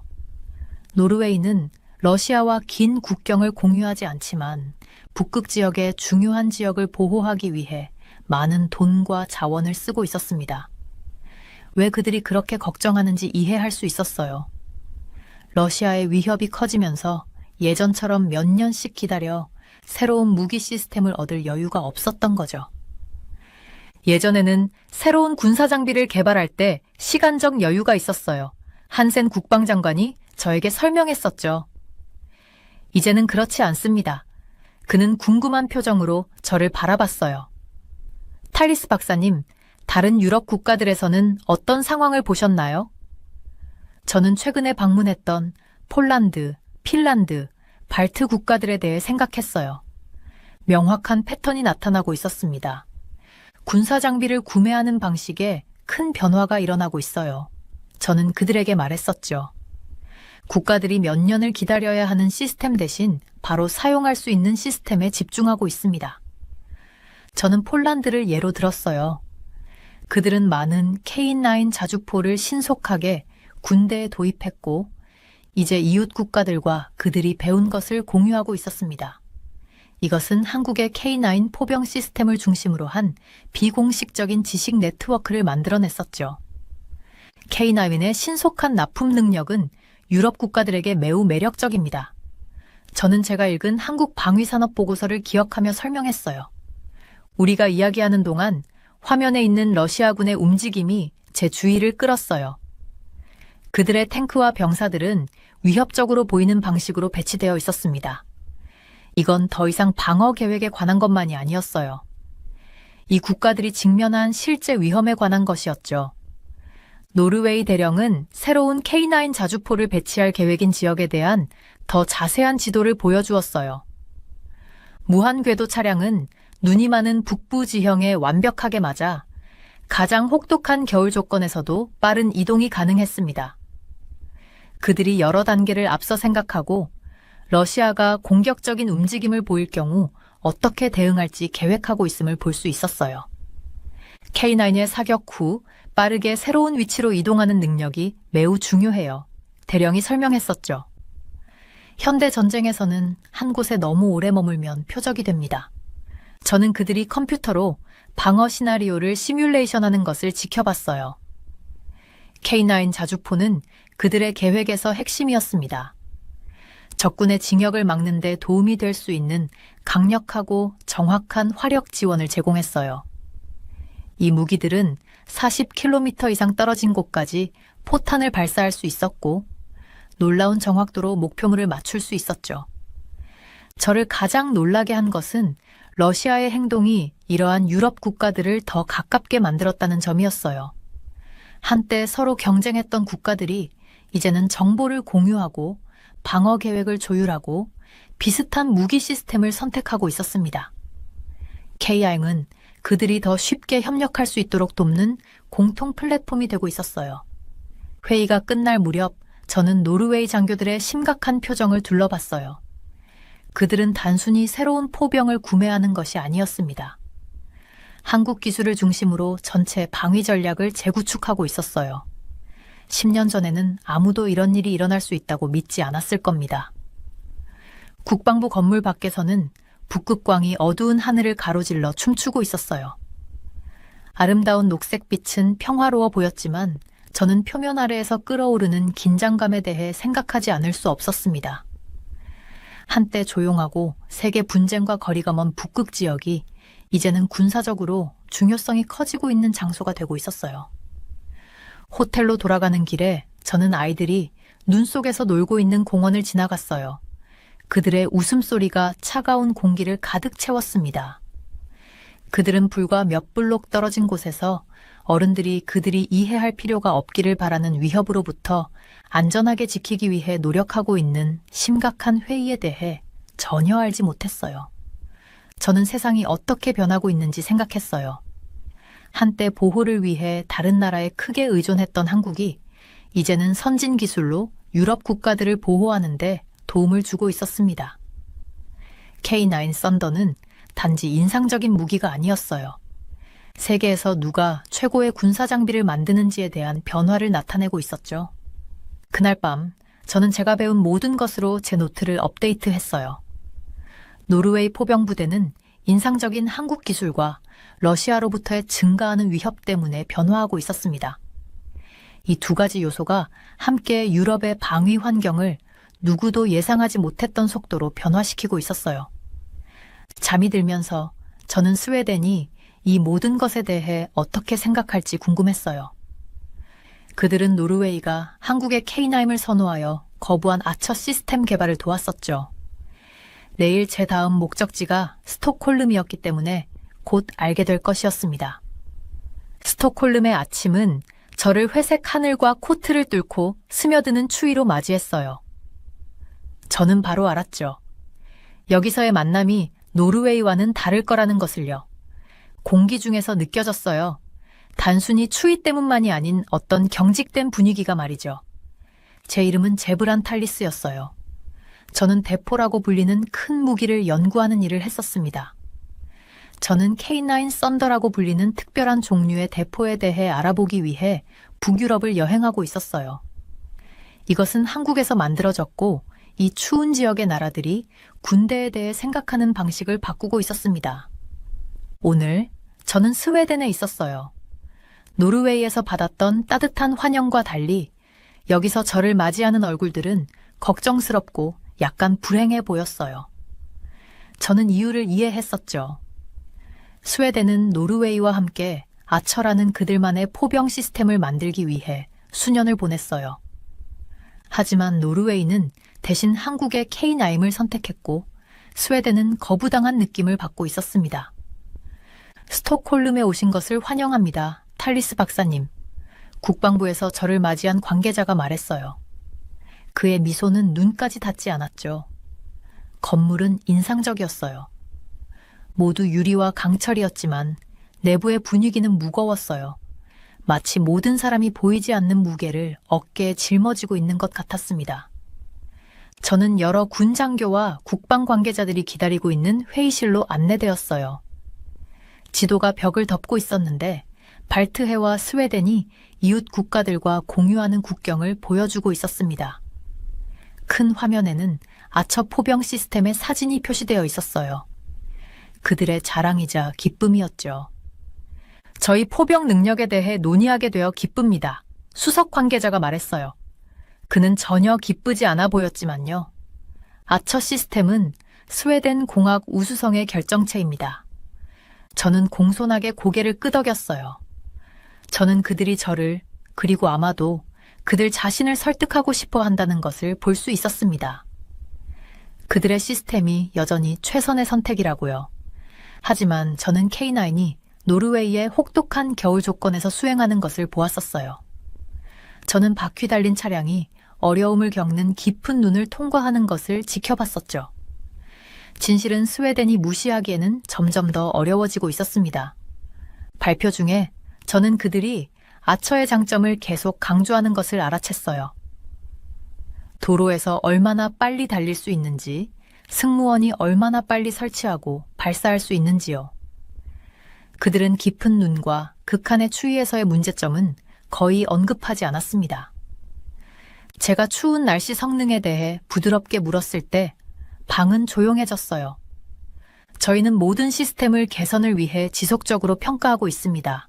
그들이 말한 것은 이것뿐이었어요. 그날 나중에 저는 아처 시스템을 시연하는 스웨덴 군사기지를 방문했어요. 그것은 여러 면에서 인상적이었습니다. 세련되고 현대적이고 첨단 기술이었죠. 장교들은 자랑스럽게 이야기했고 컴퓨터화된 발사 시스템과 적 레이더가 발견하기 전에 발사하고 빨리 달려갈 수 있는 방법을 설명했습니다. 하지만 저는 흥미로운 것을 알아챘어요. 일부 젊은 장교들은 특정 주장이 제기될 때 서로를 흘끔거렸죠. 점심시간에 한 대위가 조용히 저에게 말했어요.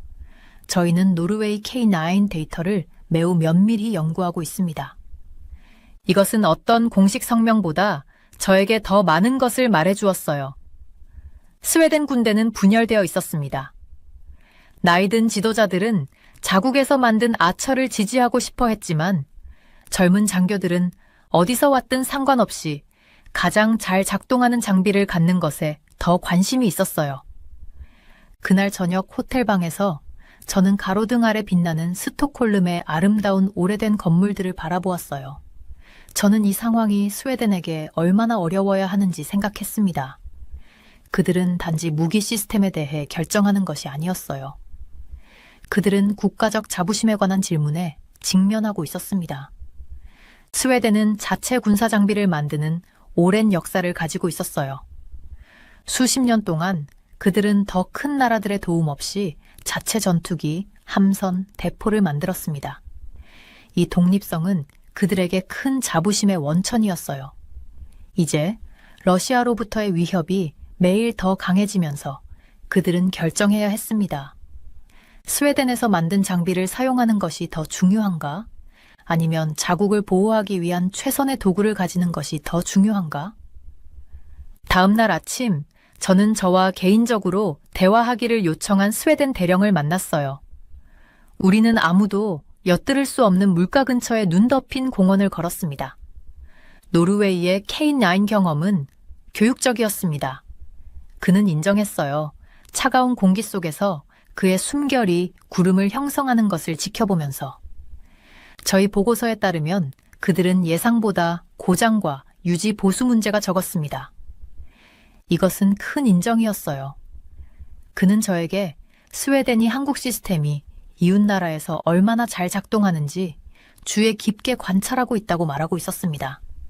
저희는 모든 옵션을 연구하고 있어요. 그는 계속했어요. 러시아는 우리 포병에 어떤 국기가 그려져 있는지 신경 쓰지 않고 필요할 때 작동하는지만 신경 씁니다. 저는 그가 직접적으로 말하지 않는 것을 이해했어요. 스웨덴은 결국 자부심을 삼키고 한국 시스템도 고려해야 할 수도 있었습니다. 그날 오후 저는 스웨덴 국방연구시설을 방문했어요. 그곳의 과학자들은 아처를 더 추운 날씨에 맞게 개선하는 작업을 보여주었습니다. 그들은 똑똑하고 헌신적이었어요. 문제를 해결하기 위해 열심히 노력하고 있었죠. 저는 그들의 노력을 존경했지만 그들이 패배의 싸움을 하고 있는지 궁금했어요. K9은 수년 동안 극한의 추위에서 테스트되었지만 아처는 여전히 따라잡고 있었습니다.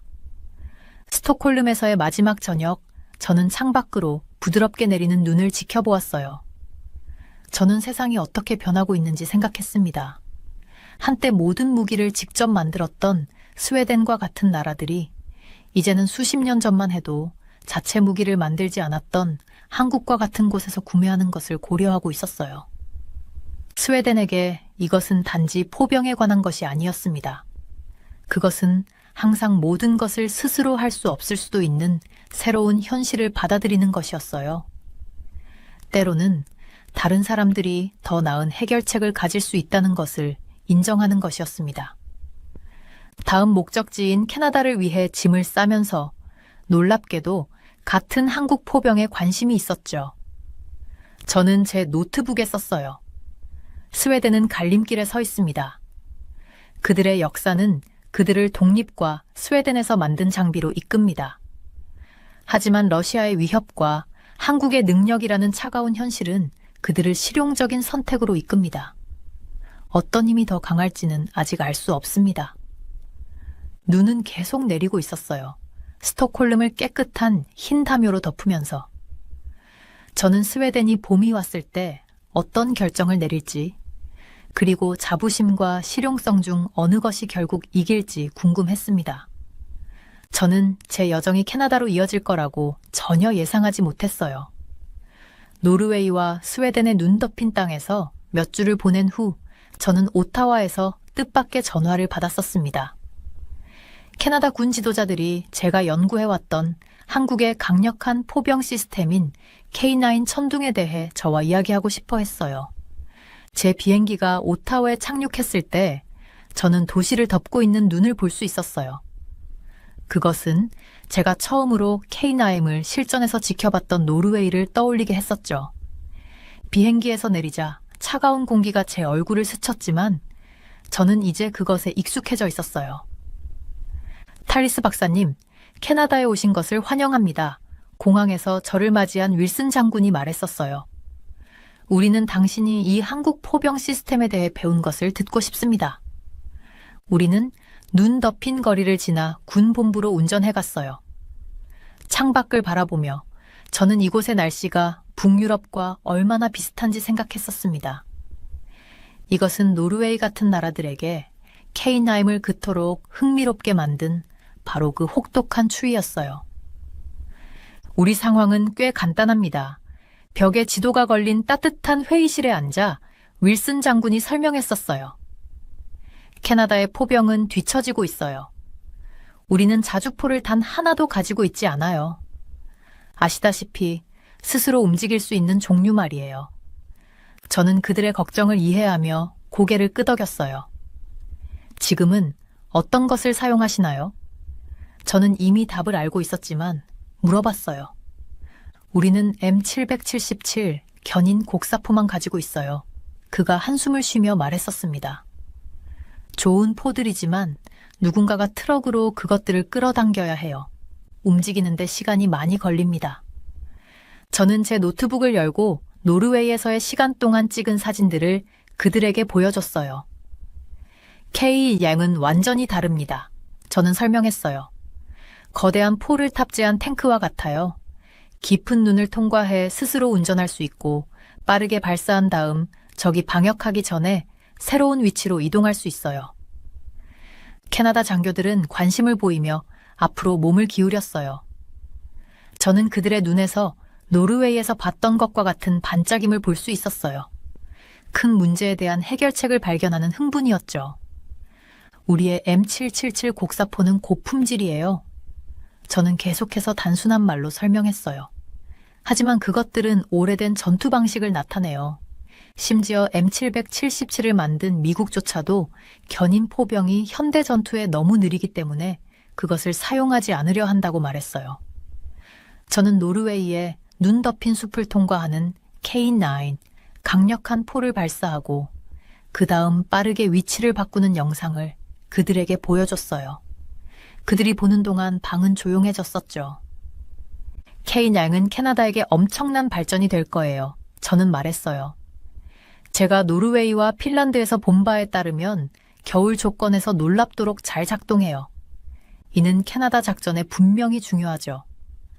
정말 저를 놀라게 한 것은 캐나다인들이 미국산 무기 대신 한국산 무기를 검토하는 이유였어요. 윌슨 장군은 점심 식사 중에 제게 그것을 설명했었습니다. 캐나다와 미국 사이의 관계가 최근에 긴장되었어요. 그는 조용히 말했어요. 우리는 미국 군사 장비에 덜 의존하는 방안을 모색하고 있습니다. 이것은 제게 매우 흥미로웠어요. 더 나은 포를 구매하는 것만이 아니라 캐나다가 국방을 위해 누구에게 의존하는지 바꾸는 것에 관한 것이었어요. 한국은 흥미로운 예를 제공해요. 저는 그들에게 말했어요. 그들은 불과 몇십 년 만에 미국 기술에 완전히 의존하던 상태에서 주요 무기 수출국이 되었어요. 오후에 우리는 캐나다 군사훈련 지역을 방문했어요. 저는 병사들이 눈 속에서 M777 곡사포로 연습하는 것을 지켜봤어요. 포를 짧은 거리 이동시키는 데에만 6명의 사람과 큰 트럭이 필요했어요. 저는 시속 거의 40마일로 스스로 움직일 수 있는 K9으로 얼마나 달라질지 상상했었습니다. K9의 이야기는 정말로 세계가 어떻게 변화하고 있는지에 대한 이야기예요. 저는 훈련을 지켜보며 윌슨 장군에게 설명했어요. 한국은 과거에 미국의 규칙에 의해 어떤 기술을 사용할 수 있고 누구에게 무기를 판매할 수 있는지 제안받았었어요. 그래서 그들은 자체 무기 개발에 많은 투자를 했죠. 이제 그들은 때로는 서방의 대안보다 더 잘 작동하는 첨단 시스템을 만들고 있어요. 그날 저녁 저는 여러 캐나다 국방 관리들과의 저녁 식사에 초대받았어요.